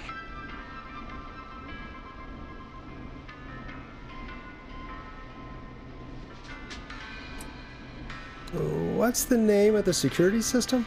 There's a sticker on the box. It says Starling Security 4000. There's a keypad, and it looks like it wants a 6-digit number. Starling Security 4000, huh? That's right. Very newly installed. I need the key code before the whistling man gets me. Yeah, of course. Don't worry, Don. Thank you, Forrest. I knew I could count on you. I'll sit out of sight. Call me back soon. All right, folks. Here's a little tune for you all to enjoy while I try to break Dawn into her apartment.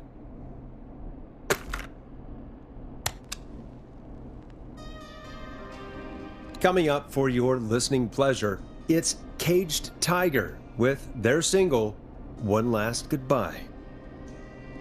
You were pretty quiet there, Peggy. Forrest, was it just me, or was there something... Yeah, it wasn't just you. Something was weird about that. Yeah. Well, tell you what, we have a Starling 4000 or whatever here at KFAM. Clive bought one for the station. Maybe we can find something to help. Well, I'm not sure who, but to help someone.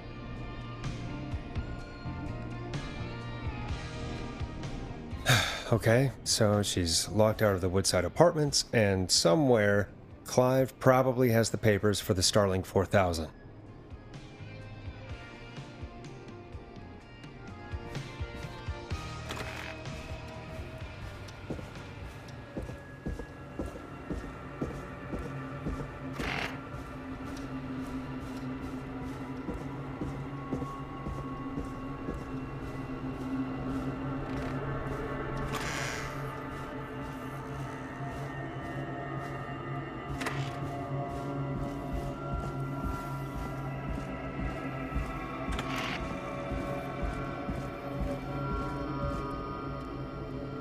Starling 4000 user manual.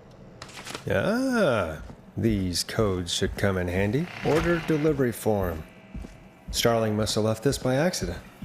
The system's not even installed at Woodside.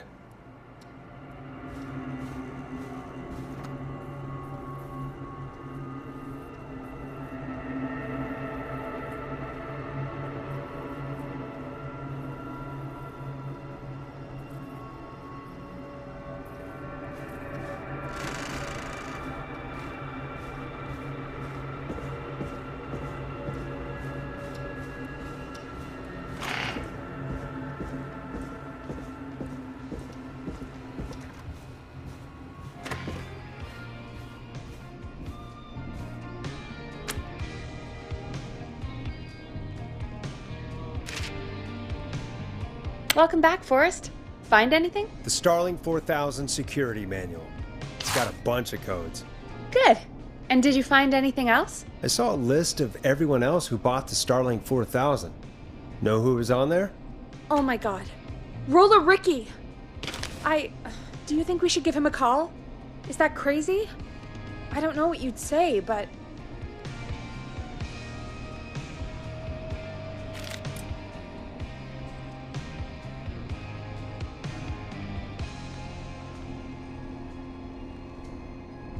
That might be a good idea. Okay, one moment. I got the number here. Patching you through.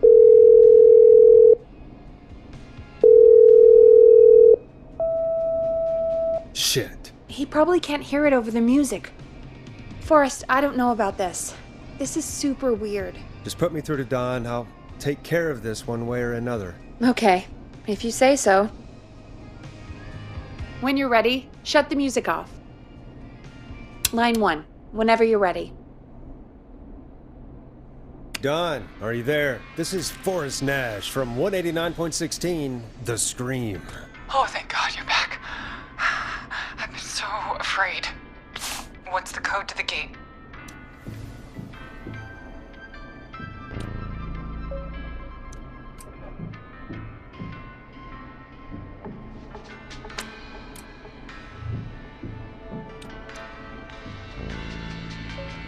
The code is 191519. Thank you, Forrest.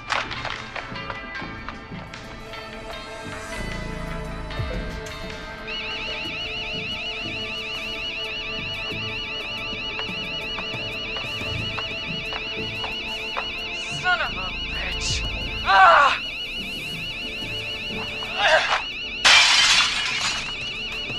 Is she?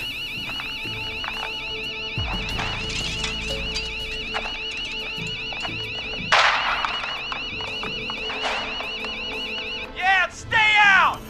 Nobody disrespects the sanctity of the ring! Don't ever come back here again! I'm calling the cops! Thank God. Hello? Is someone there? Ricky, get back inside and turn on the radio. Whoever that was, she was trying to break into the ring. She? Forrest, man, you got no idea. That was him! That was the whistling man! The alarm gave me just enough time to get my rifle. I don't like hurting folk, but I can't let anything happen to Maxie. He's my best friend, you know? Listen, man, I'm heading back inside. Gonna barricade that window. My man, thank you. You and Peggy can skate for free whenever you want, forever. That's a done deal. Thanks, Ricky. Can't wait. You got it. Talk to you soon. Okay, Gallows Creek, here's some music while we process what just happened.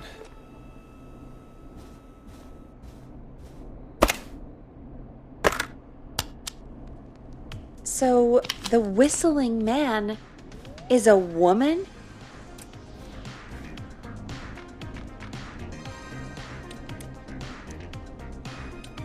I had my suspicions. Yeah, sure, Forrest. You just never mentioned it. She called up. You spoke to her multiple times.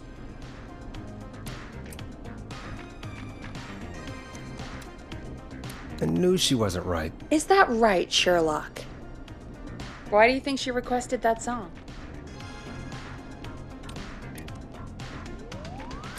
To get me outside? Maybe, but how? She didn't know the song was outside to start with. That's right. She never actually attacked me out there. So? What now? I guess I should make an announcement. We do have new info. Okay, kill the music and you can make the announcement. Okay, you're live in 3, 2... Hey folks, this is Forrest Nash here. I hope you're all safely locked inside. For those of you listening to that last call, you might be wondering what to make of it all. Here's our take. We now believe the killer is actually a woman, one who might manipulate you into letting her in before she attacks you. We're neighbors. Look out for each other and stay safe.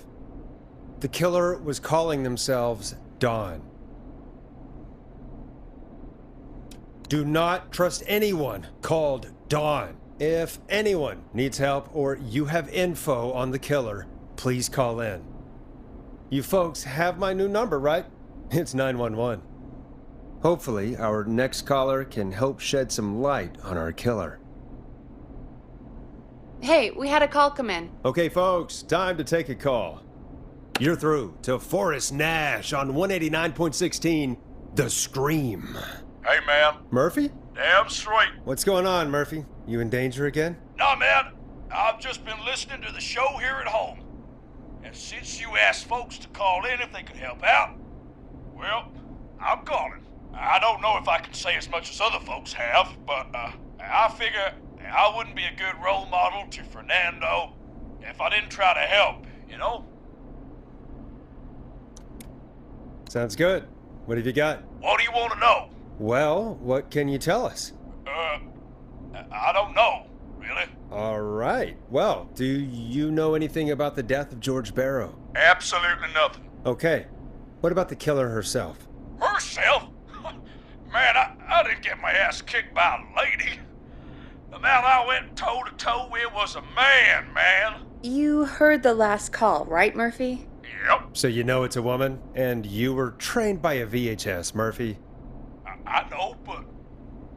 Man, how could it have been a woman under that mask? Let's just move on. Do you know anything about the history of the Whistling Man? No, sir. Tonight's the first time I ever heard of him. What? I moved here 3 years ago, man. What do you want from me? Nothing. You and Fernando just stay safe. Right. Sorry I couldn't help you all more, man. Now, if you'd have asked me about gators... Forrest, we have a call coming in. Sorry, Murphy. I think that's all we've got time for right now. All right. I'll catch y'all with the gator talk later. Night. Well, folks, that was a bust. But perhaps our next caller has more they can tell us. Let's find out. This is Forrest Nash, and you're listening. Please help me. My name is Casey Moore. I'm at 25 Nancy Drive.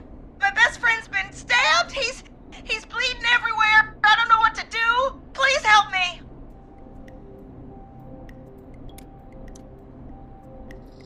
Somebody's been stabbed? Can you tell me what happened? We'd been out at the reservoir.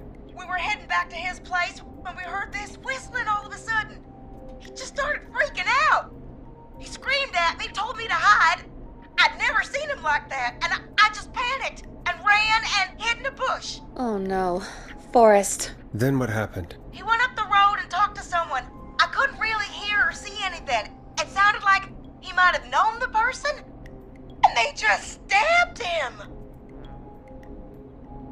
Casey, was his attacker the Whistling Man? The who?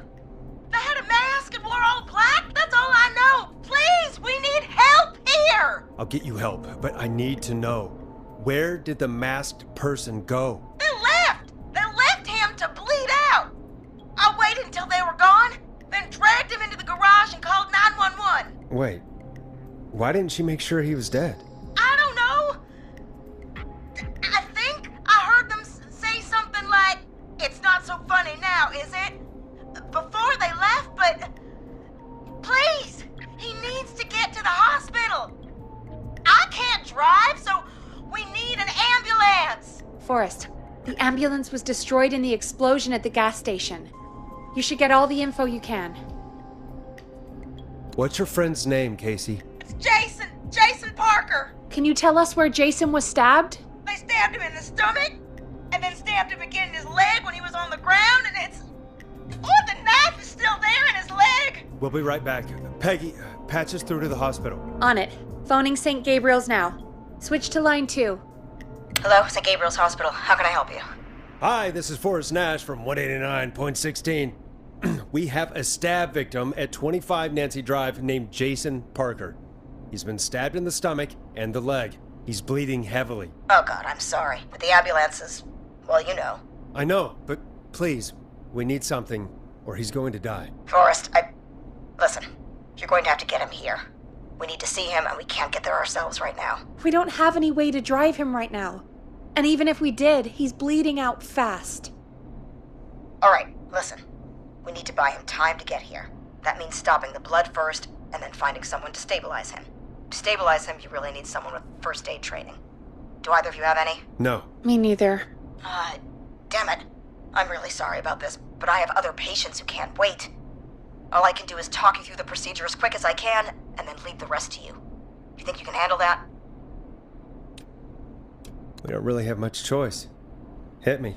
Okay, from the top. If he's bleeding out, then you need to get him comfortable and try to stem the bleeding. Lay him down. Apply continuous pressure directly to the affected areas. When the bleeding slows, get a clean cloth of some kind and hold it over the wounds. Get them comfortable. Apply pressure. Clean cloths when slowed. Got it. I think. You said he was stabbed, right? If the object he was stabbed with is still in him, don't take it out. It's stopping the worst of the bleeding right now. If anything, you should secure it so it stays where it is. I wouldn't have thought of that. It makes sense, though. God, that was a lot of info. But I think we can handle this. Glad you got it so far, because there's more to go. I'm still with you, Doc. What else do we need to know? If he's lost a lot of blood, he may enter shock. If he does, act fast. If you applied a cloth and it's bleeding through, don't remove it. Just apply another on top of it. If it's safe, elevate his legs to get blood circulating to his vital organs. Try to keep him warm. Get him to rest and reassure him. We need the patient to stay calm. All right, don't replace bandages, elevate his legs, keep him warm and calm. This is a lot. I'm really sorry. That's as much as I can give you right now. Try to stop the bleeding. Find someone to get him stabilized and get him here as quick as you can. Good luck. All right, Forrest. Casey's still on line 1. Hello? Hello? Forrest, are you there? I'm here. How is Jason doing? Badly. He's still bleeding. I need help. I've been putting pressure on his stomach wound since you left, but he's still bleeding. I don't know what to do. That's good, Casey. The nurse said to do that. What about the knife in his leg? It's gotta be hell. Should I pull it out? No, don't touch the knife. The bleeding will get worse if you pull it out. Are you sure? I'm sorry. I'm gonna stop making suggestions. No, don't worry, Casey. We're a team here. We're all going to get Jason through this. Casey, is his leg wound bleeding right now? I hate looking at that knife. Yeah, it's bleeding. His stomach is worse, though. I think we need to secure the knife so it doesn't move around. Do you have anything you can tie around it? Yeah. There's some laundry piled up on top of the dryer, some cloths on the hood of the car, and what else? I guess I've got my jacket. Take the cleaning rags and hold them over the wound. I really hope these are clean. Here we go. I'm sorry, Jason. It's secure. I'm putting pressure on his stomach again. I'm starting to think we might make it. Forrest, can I have a word? Casey, I'm gonna have a quick word with Peggy. Keep putting that pressure on and let us know when the bleeding is under control. You're doing great. But what if something happens? We'll still be here. Just shout if you need anything, and we'll be there. I promise. Okay. I'll wait.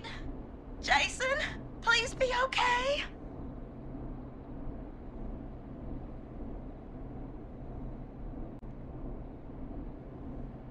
What's up, Peggy? We can't stay on the line with her all night. Dawn is still out there. What if other people need us? You're right. She's probably on her way to her next target right now. Exactly. And you heard the nurse. We need someone there with training who can stabilize him. He's got to get to the hospital somehow. Any suggestions, Peggy? I might. A little before you started working here, KFAM did a mandatory first aid training course. Me and Karen missed it because we were away on a producer getaway. You skipped it, didn't you? Never mind. So, how does KFAM's first aid course help us? Casey said they're at 25 Nancy Drive, right? Yeah? Why? They put up a bunch of cheap houses around there about 10 years ago. So a bunch of people here at the station live around there. Do you think any of them could help Casey and Jason? Probably, but I don't know who lives there. And since I missed the training day, I don't know who knows first aid. Could you call them and ask? I don't know everybody's numbers. I've only ever called Karen. Everybody's personnel info is probably in Reggie's office. Got it. I'll look through their files in Reggie's office. It's a life or death situation. I'm sure they won't mind. Right. But there are a couple of problems with that. It's sensitive information, so Reggie probably locked it in his safe. Great. Do you have any idea what the combo for the safe could be? Not a clue. Reggie's a serial note taker, though. Maybe something in his office will give it away. Right. There is something else. I'm not gonna like this, am I? Have you ever heard, the future is floppy? Peggy, what the hell are you talking about? I'm talking about floppy disks. Floppy disks are like these futuristic things that have information on them. You put them in a computer and they do something. Peggy, I know what a floppy disk is. Anyway, Reggie decided that the future is floppy and started phasing out our physical records and replacing them with these floppy disks. I imagine it's the same for our personnel files. That's good to know. Since we haven't heard anything from Casey, I'm guessing Jason's okay for now. I'll check out Reggie's office and see what I can find. You'll need a key for that. I'll just slide it under my door now. Thanks, Peggy. I'll just have to look around.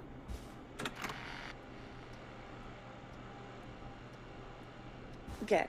I'll patch my mic down to the office so you'll hear me over the intercom.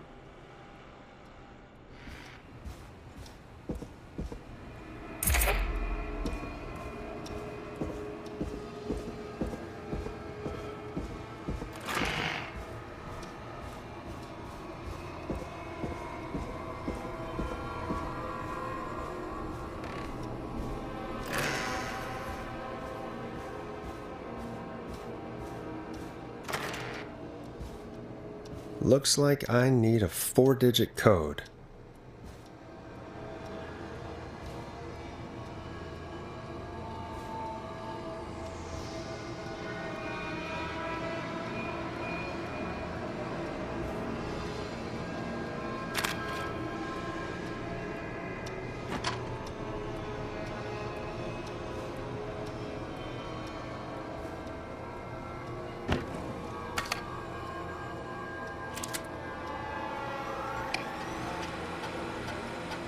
Could this be it?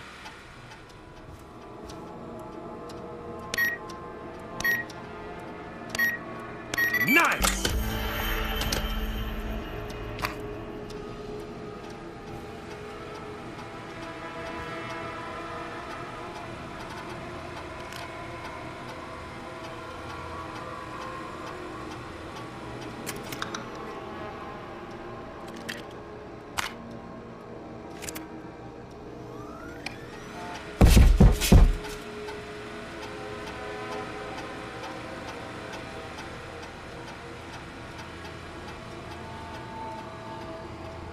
Hey, Peggy, you there? Yeah, I'm here.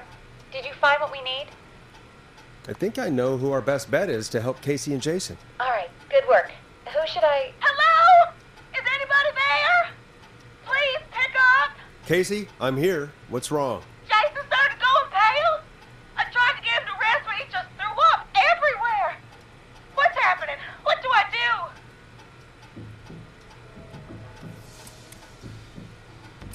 God, it sounds like he's going into shock. Casey, just stay calm. It's going to be okay. But the breathing seems to slow down. Did I mess up? Jason, I'm sorry. Casey, calm down. You've done everything right. I need you to listen to me, okay? For Jason. What did the nurse say to do about shock?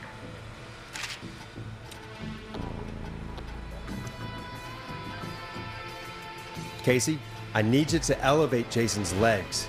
We need to get the blood flowing to his vital organs. Got it. Jason, stay with me. I'm just gonna move you. This might hurt. Okay. I propped his legs up on the box. I'm looking at my notes. We need to get Jason as warm and comfortable as possible. Do you have anything you could use nearby, Casey? Yeah. I still have some laundry next to me. I'll wrap him in some blankets. Just give me a second. Sorry. Jason's sleeping through his bandages. Should I get a new one? Or, oh, God.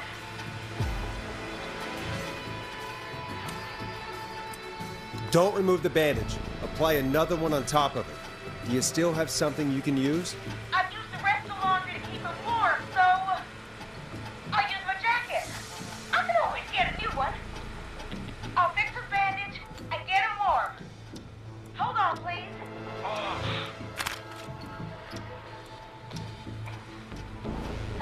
Sorry. I'm done. It's gonna be okay, Jason. Just relax now, okay? He's not doing well. Is he gonna...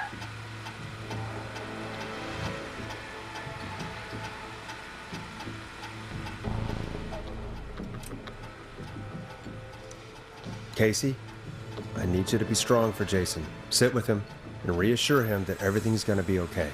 Okay? Okay. Please. I can't get to Woody. Please, Tim. I can't live with him. All right, Forrest. We need to hurry.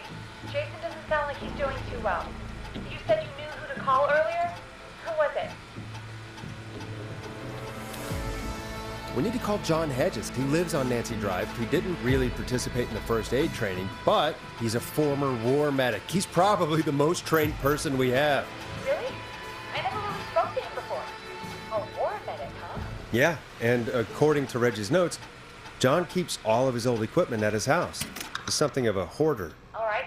What's his number? 542-0735. Calling now. Let's hope he picks. Who the hell is this calling you? What time is it? John, it's Forrest Nash here at KFAM. We have an emergency and we need your help. Forrest? This is a work emergency, and it can wait until the goddamn morning. Just leave me a note like everybody else.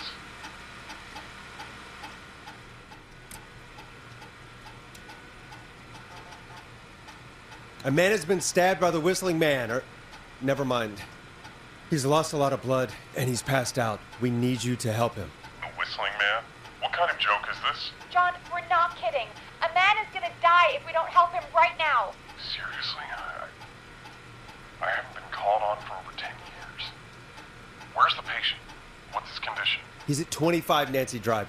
I think we got his friend to stem the bleeding, but he's gone into shock. He's passed out right now. You say he was stabbed? Do you know the extent of his injuries? From what we were told, he has 2 major stab wounds. One to the stomach and one to the leg. The knife is still in his leg, and the stomach wound is open. Understood. Let me grab a few supplies and I'll head right over. Damned if he dies on my watch. Thank you, John. We'll let him know you're on your way. Good luck. Hello, Casey. Are you there? How are we doing? Bad. Jason seemed really weak, and then just started thrashing. What about now? Is he still thrashing? He's passed out. Please tell me you found someone to help. Casey, help is on the way. My colleague will be there soon. You hear that, Jason? Someone is coming. You're gonna be just fine. Just hold on for me, okay? Just hold on. Come on. Hello, Captain. John Hedges. I'm here about Jason. Please let me in. I'm guessing that's Jason there. Casey, I'm gonna need your help. Forrest, Peggy, don't you two worry. We've got this from here. Okay.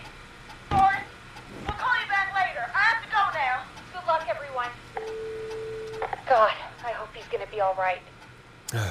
And with that, the show moves on. We're sending our best wishes to Jason. Well, after all that excitement, I think we could use some music. Come back upstairs when you're ready.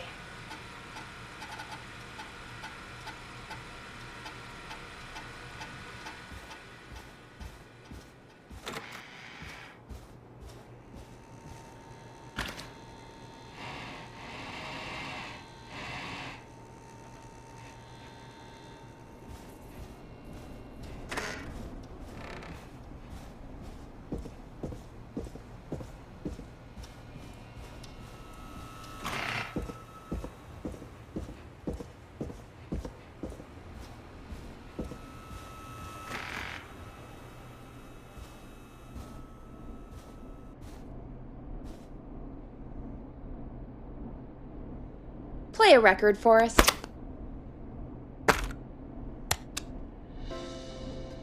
It's David Scopo with Moonlight.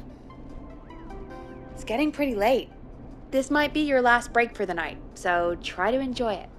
Give me a buzz when you want to go back on air.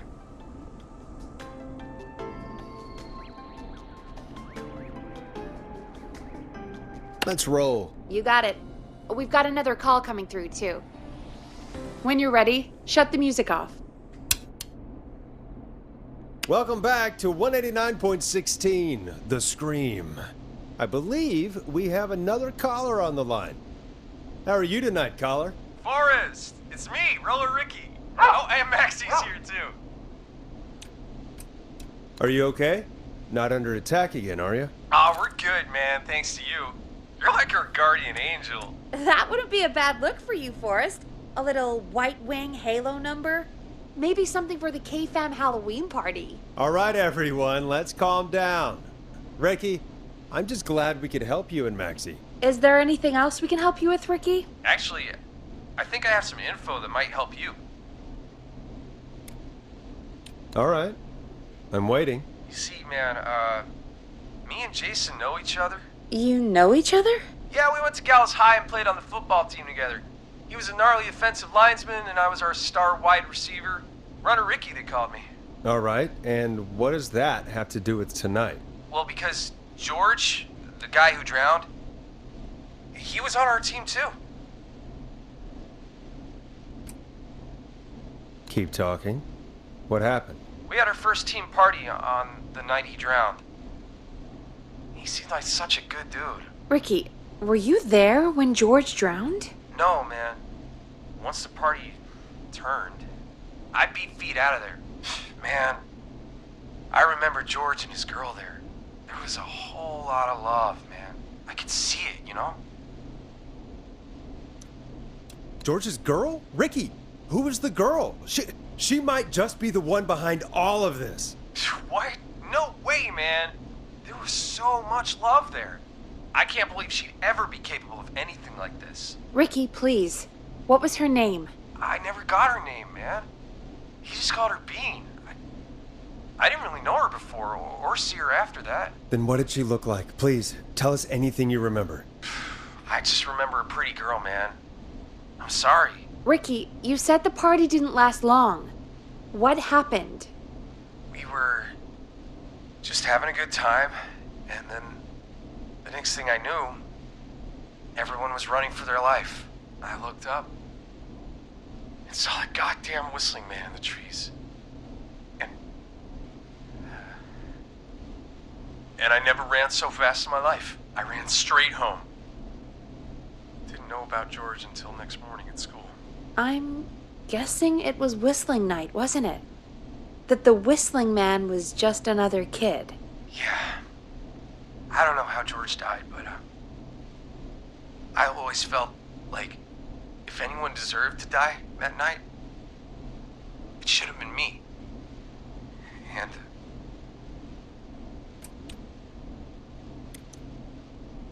Ricky, it wasn't your fault. You're not a bad person. I know that now, man. It took a long time to learn, but yeah, just thought I'd tell you all what I know. Thank you, Ricky. This helps. Thank you. You got it, man. Anyway, I think it's time for me and Maxie to free up your phone lines. Thanks for listening, man. I'll let you to it. Night, Ricky. All right, folks. Looks like we got a new lead in the case. If anyone has any info about this mysterious being, please call in. If she was George's girlfriend back then, she's probably in her mid to late 30s now. Huh. Oh, we have another call coming in, but hang on. What's up, Peggy?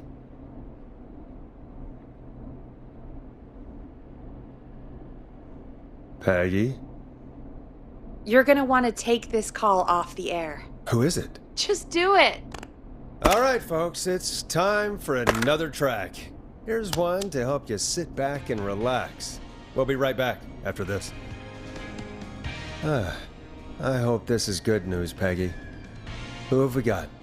Find out for yourself on line 1. Hello? Forrest, I'm glad I got back through to you. Sounds like it's been a busy night, huh? Surprise! It's Leslie, our 911 operator, leading the charge from Henderson to come save us. It's so good to hear from you. Are you okay? We're doing okay. Sarah and I are both happy to be headed back home. We're happy to have you too. Wait, Sarah? Oh, I mean Deputy Martinez. Anyway, we got back into radio range a little while ago. We've been listening in, but haven't been able to get through until now. Ever since you found Sheriff Matthews, it's only gotten worse. It's been a long night. Well, it shouldn't be too much longer now. I'm glad I got through to you. I wanted to let you all know what's going on. I made it to Henderson. Turns out somebody had cut the phone lines, and they had no idea what was happening. After I told them, well, their sheriff sent a goddamn squad back with me to stop this. That's great news! That's crazy about the phone lines, though. Do you think the Whistling Man cut them? I'm guessing so. I don't know how the Whistling Man did it. But that doesn't matter right now. Listen, we're coming in hot, but we need your help. I know Gallows Creek isn't a big town, but if we don't know where the Whistling Man is, we can't get him. Her. That's where you come in. Gallows Creek is too big? Come on, Leslie, can't you just, I don't know, secure the town? It's not that easy to secure a whole town, no matter how small, Forrest. Now listen, it might be a long shot, but here goes. The Whistling Man already called up a few times. I bet she calls again. We're still a little ways out of town, so if she calls, stall her. Buy as much time as you can for us to get in. And while you're talking to her, try to figure out where she is. We'll be listening in, so once her location is known, we'll head straight there and end this nightmare. I'll do my best. I know you will. Heck, I can see the headlines now. Forrest Nash's interview of a lifetime. Anyway, I'll radio the other cars and tell them the plan is a go. Hopefully the next time I see you, it'll be with our killer behind bars. Take care now. We'll see you soon, Leslie. Oh, thank God. It sounds like this is almost over. We're nearly through this.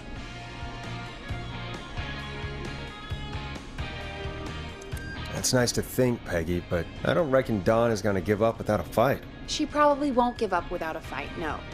But neither will we. Now, let's get you back into the arena, champ. Okay, Forrest, shut the music off.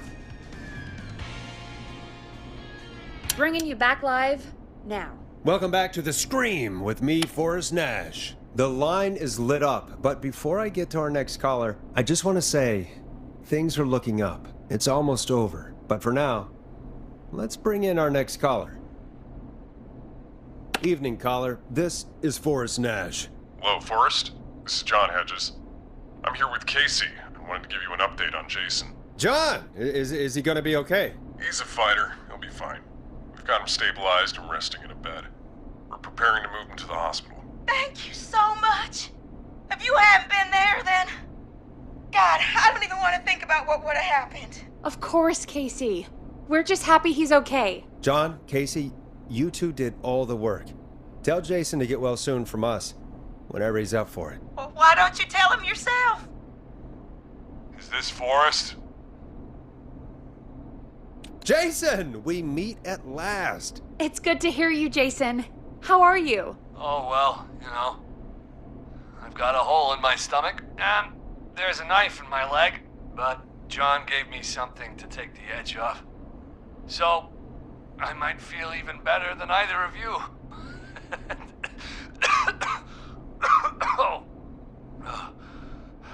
Take it easy until you get to St. Gabriel's. I will. But, before that, I needed to call you. I'm guessing the Whistling Man is still out there? Yep. As far as we know, anyway. I was worried you'd say that. God damn it. Actually, I'm glad you called. I wanted to talk to you about what happened earlier. Go for it. We spoke to Roller Ricky not long after you were attacked. You spoke to Ricky? Is he alright? He is now. I mean, he was attacked earlier, but this call came after. Hey, guys, I'm really sorry, but there's a call on the other line. I just need to make sure we don't have another situation brewing. You fill Jason in on what happened. I'll be right back. Sure, Peggy. Sorry, Jason, where was I? Ah, yep. Ricky's fine. You don't need to worry about him. That's a relief. He told us about George. Sounds like everything's finally coming out now.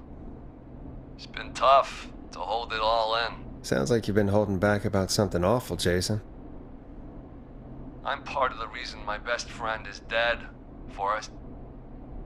And the few who knew about it said if I ever said anything, I'd find myself in jail.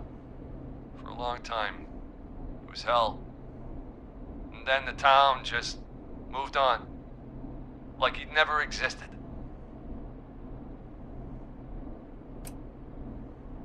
Who killed George that night? Some of the guys on the football team had an idea for a way we could haze the newcomers. We decided to plan a party in the woods and have the Whistling Man crash it. It was stupid. We each had a role. I was the stabbed friend. At the party that night, I left the group for a second, met our Whistling Man, pretended to get stabbed in front of everyone. Started an almighty panic, those screams. That was the last time I saw or heard George alive. How did George die, Jason? I don't know. I was playing dead. But when I heard her scream... Ricky mentioned a girl named Bean. Is that who you mean? Bean? Oh yeah. I guess George did call her that. Yeah.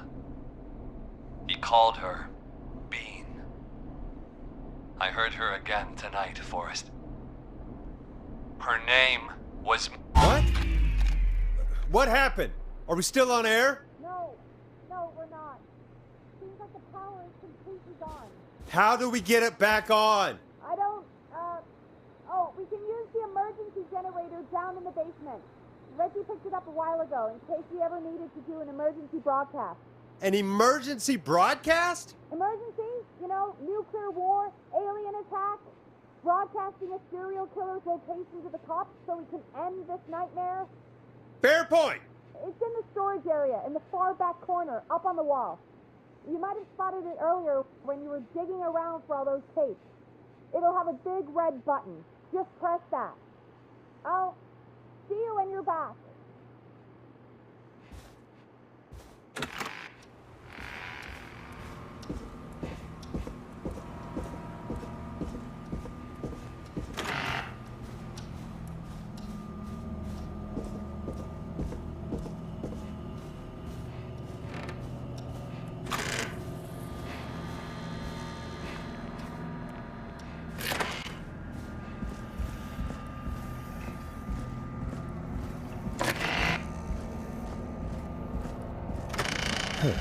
Far back corner. Why is this station so big?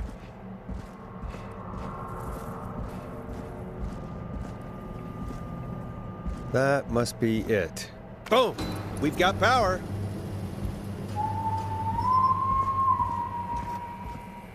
The Whistling Man. I need to warn Peggy.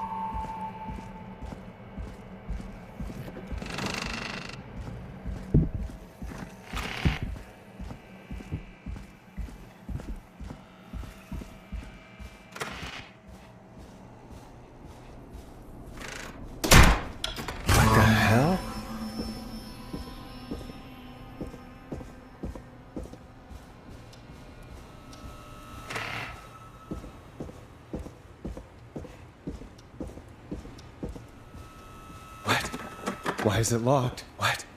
Why is it locked? Oh no. Peggy! Where'd you go?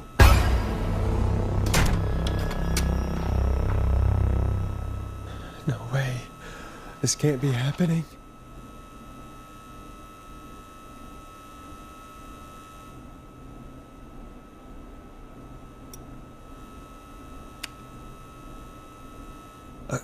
A call.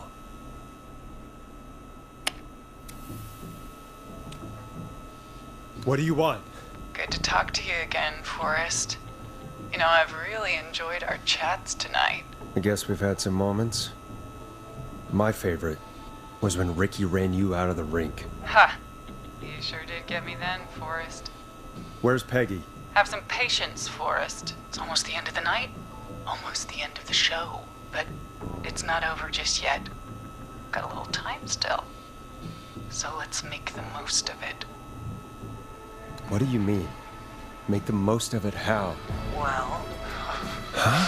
I thought we'd end tonight's Whistling Man special with a special guest.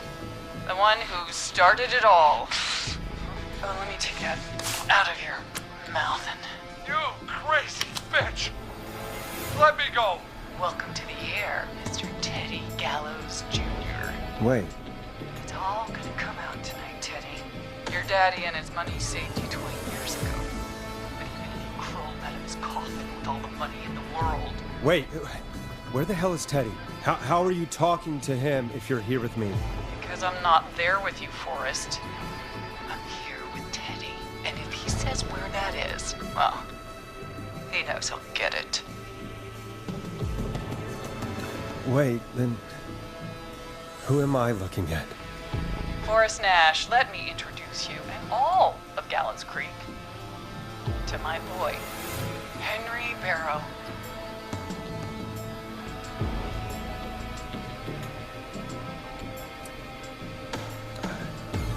I'm sorry. This is a lot to take in. You've got no idea. So there were 2 whistling men tonight. Of course. That explains how you were always able to get around town so quickly. And that's how you escaped the secret archives in the newspaper office. Don't think I've forgotten about that, Forrest.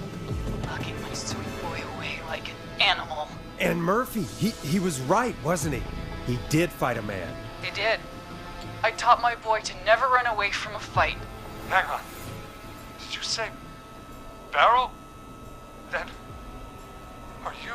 Let me just get this mask off. Damn uncomfortable thing.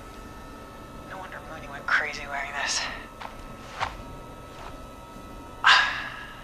There we go. Marie Campbell? George's old girl.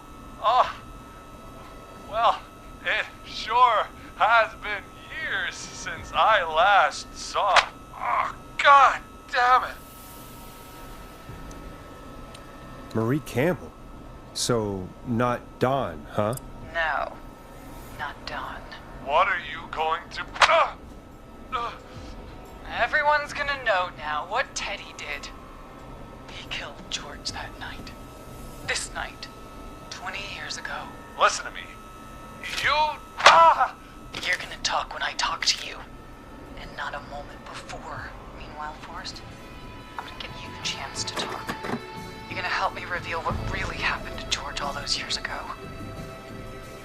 Okay, Marie. I'll do it. Good. Then let's talk about the night George was murdered. Murdered? Listen, I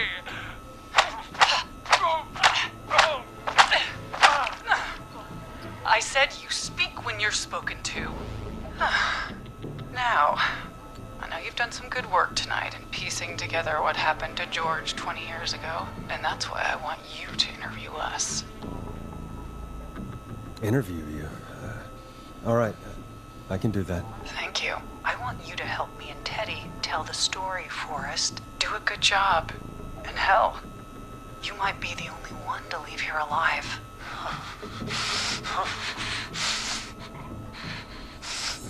I need to drag this out. If I can buy Leslie time to get back to Gallows Creek, and if I can find out where Marie is, then this can end. Teddy, we'll start with you. Just, talk me through what happened that night. How did it start? How would I know? It was 20 years ago. Teddy, be honest with me or we're both going to die. Honest? Forrest, I'm trapped here with a psycho. What the hell? God damn it. Okay. Our first team party was coming up. And when I saw the date it was scheduled for, I had an idea for a way we could prank the new guys. I understand that kids in Gallows Creek know tonight as Whistling Night. I'm guessing that's what you mean? Well, we didn't have a name for it then. It was just the night that Mooney went missing. But Whistling Night is what they'd call it later. Wait. You mean this was the first Whistling Night? Keep talking, Teddy. We went up near Whistling Point. God, who was there? Me, Jason and George, of course. But George didn't come alone.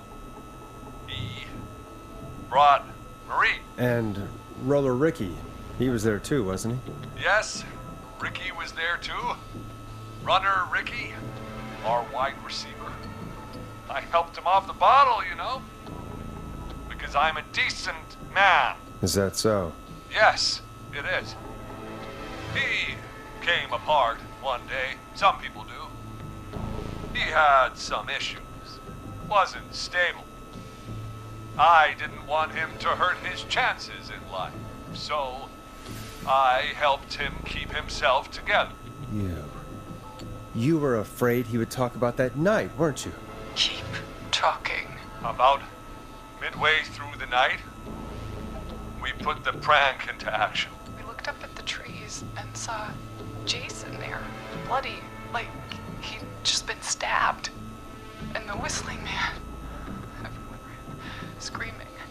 George and I and Ricky, we got left behind.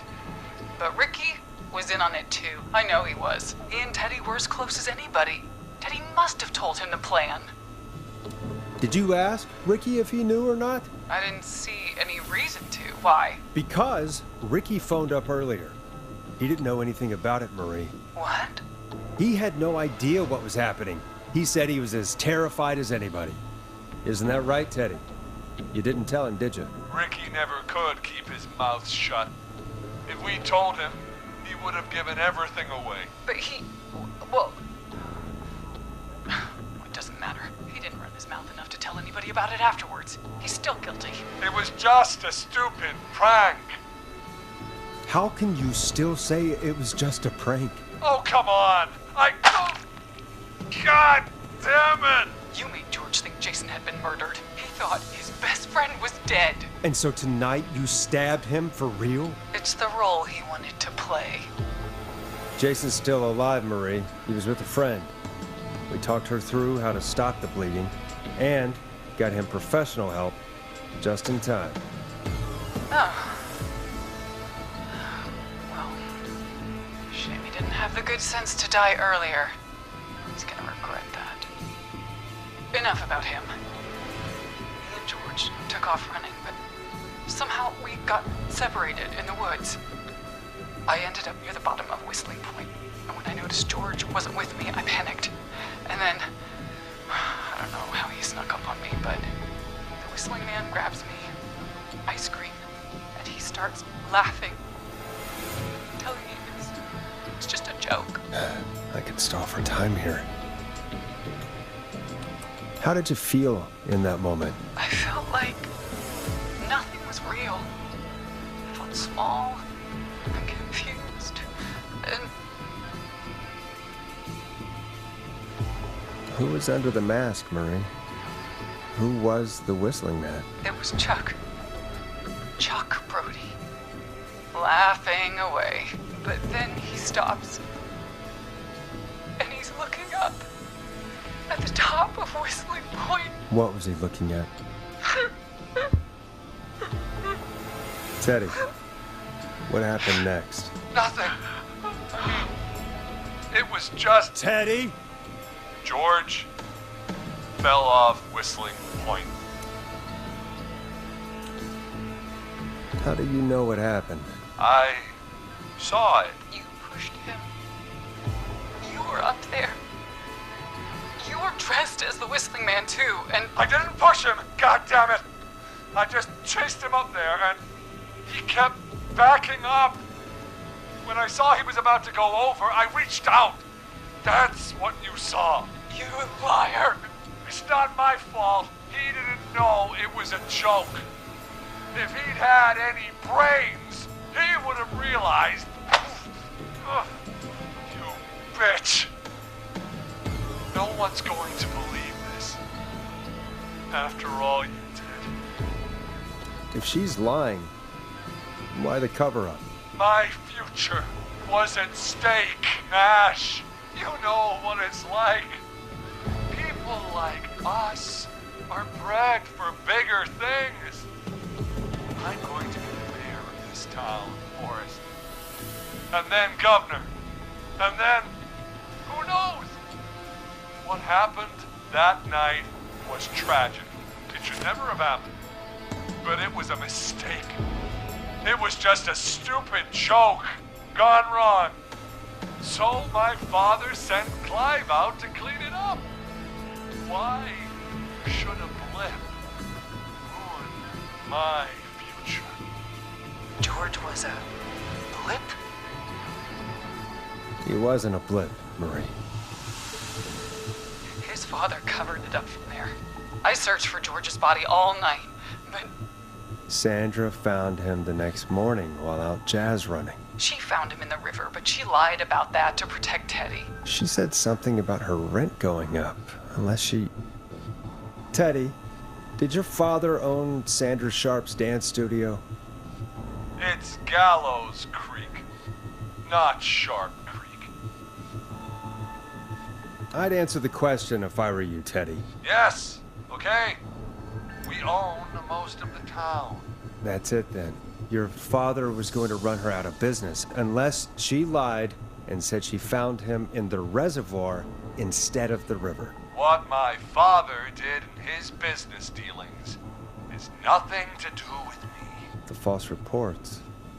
That's why you killed Sheriff Matthews too, isn't it, Maria? Not just to get him out of the way, but... Everyone was in on it, Forrest. Even the coroner wrote a fake report. Said George was drinking, that he just got himself into trouble. And I saw. I'm sorry. For all it's worth, Virginia didn't have much of a choice. She had a sick sister whose treatments she couldn't afford. She played along with the gallows to save her sister's life. And her own. even still, she should have told the truth. I did my part.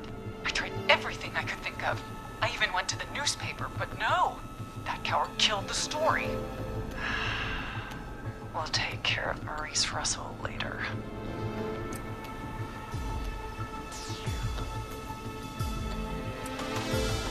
You've been through hell, Marie. I'm sorry. You've got no idea. You never should have started. I shouldn't have pushed my George on the cliff. He should have been punished. It's coming to a stop. At least for now. Here, where George and I first met, before he joined the football team. Was right after he shot the winning throw. Wait a sec. We're at Gallows Creek High, in the gymnasium. That's right, Forrest. Not that it matters, but yes, we're here. Anyway, I think that about wraps up the interview with Teddy. So... Marie? Where? Oh my god. Peggy! Teddy? You've got to help me. Quiet. You'll talk more later. Now I have to talk to someone who mattered more than you ever did. Peggy. It's been so long since I've seen your face. I worried you wouldn't come. Marie! Oh my god. I thought you... And here I was, thinking you'd forgot me. I'd never forget my own sister. Will someone please explain to me what's happening? Wanna explain, Peggy? Earlier, while you were speaking to Jason, I got a call. Do you remember? Well, it was from Dawn.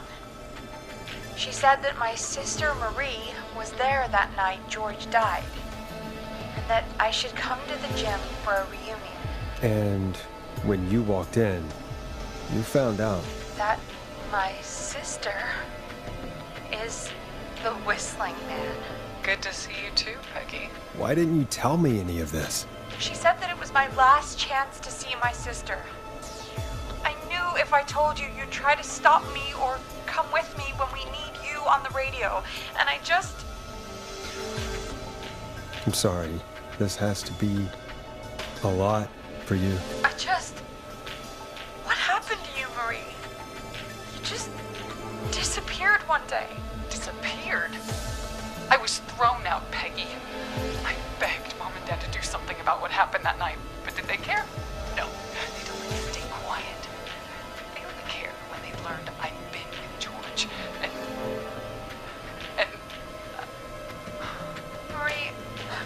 sorry. I never knew. It's not your fault. Really, it's Mom and Dad I should be seeing right now. But since they're dead and gone, well, I'll have to settle for the next best thing.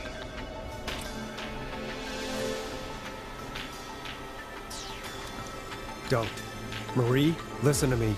You don't have to do this. Someone has to pay for what they did. Maurice, please. Mom and Dad are gone, Peggy. Besides, you forgot me. Just like the rest. You forgot. Marie, Peggy never forgot about you. Keep your mouth shut. She kept a card from you. She kept it here on her desk. What card? The card you made me for my 8th birthday. What does it say then? Happy birthday, Peg. Now you're great and 8. Love, M.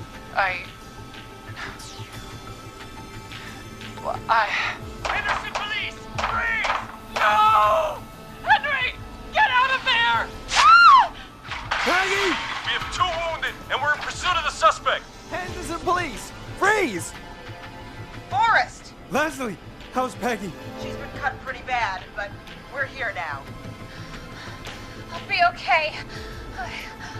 God, Marie! Hey, Zara! I need you to look after Peggy. She needs help. Now, we got here just in the nick of time.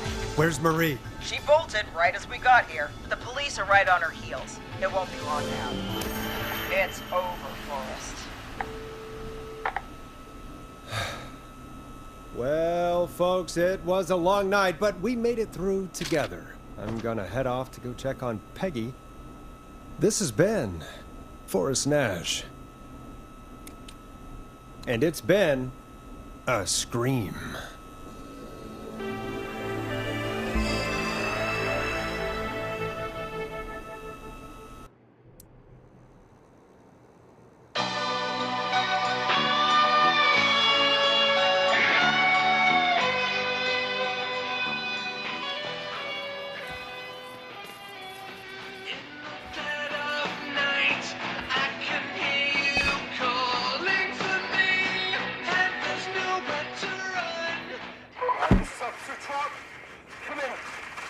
Suspect is in custody. We've trailed the other suspect into the nearby woods.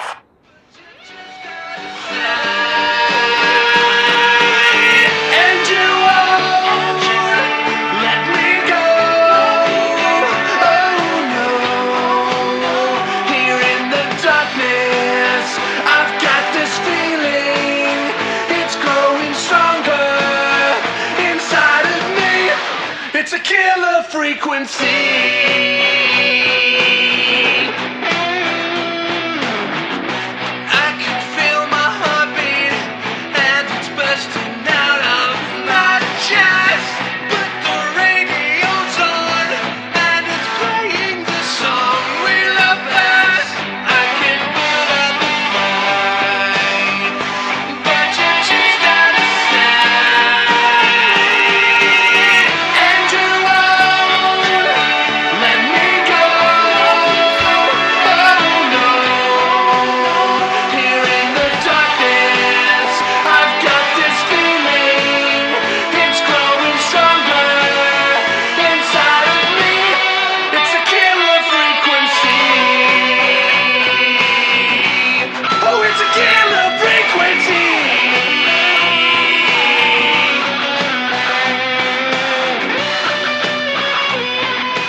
nobody else has to get hurt.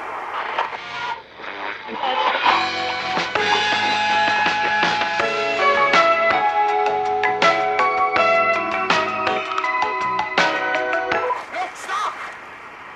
Suspect has jumped!